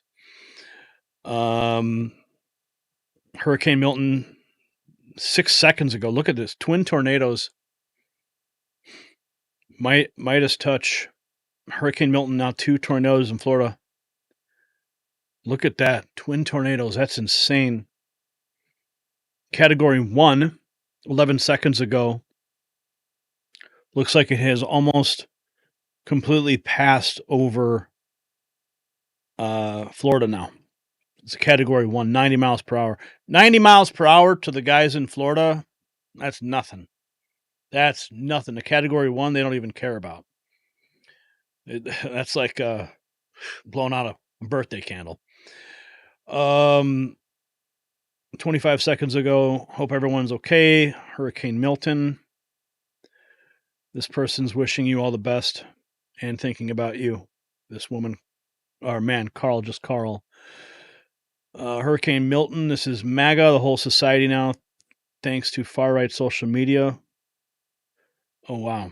This is what they're trying to say. Meteorologists are getting death threats. Hospitals are getting death threats. Okay, sure. The power of Hurricane Milton is truly terrifying. Seeing the roof of a stadium torn off shows how destructive the storm is. I haven't seen that yet. I'm sure we're going to be seeing a lot of aftermath videos tomorrow. 1 minute ago, Milton is passing South Orlando, heads off the east coast of Florida early Thursday morning. Daylight will reveal the devastation from the major storm surge, especially south of Tampa. Inland flooding with more than 12 inches of rain, widespread hurricane force winds, and a lethal tornado outbreak. Extremely dangerous Hurricane Milton makes landfall, Florida's west coast. So we're going to keep looking at this tomorrow. We're going to keep track of it. It is like super late here, 1:43, and I still got a bunch of thumbnails to make. I don't know what I'm doing. Gotta keep the news going, folks. So thanks for sticking around with us through those technical problems earlier. We got that sorted out. Thank you, Brian, for doing that. I couldn't do this without you, Brian. You are the backbone of this entire operation. And yes, I organize the news and create the content and thumbnails and stuff. But Brian, I could not do this without you for all these years.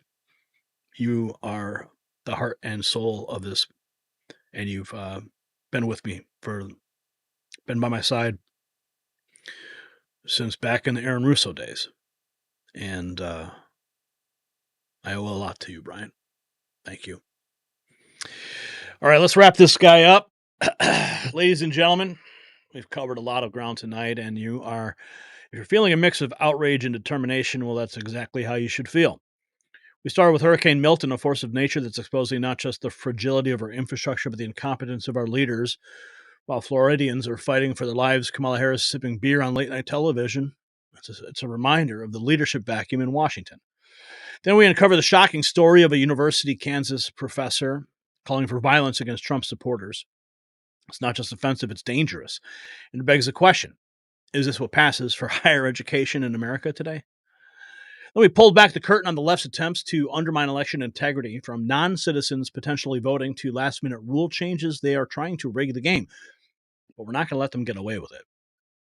We witnessed the political earthquake that is Donald Trump booking Madison Square Garden. It's not just a rally, it's a declaration of war on the establishment's home turf. And with Trump flipping states and facing down threats, the 2024 race is heating up like never before. And finally, we exposed the gullibility of Kamala Harris supporters through J.R. Majewski's brilliant social experiment.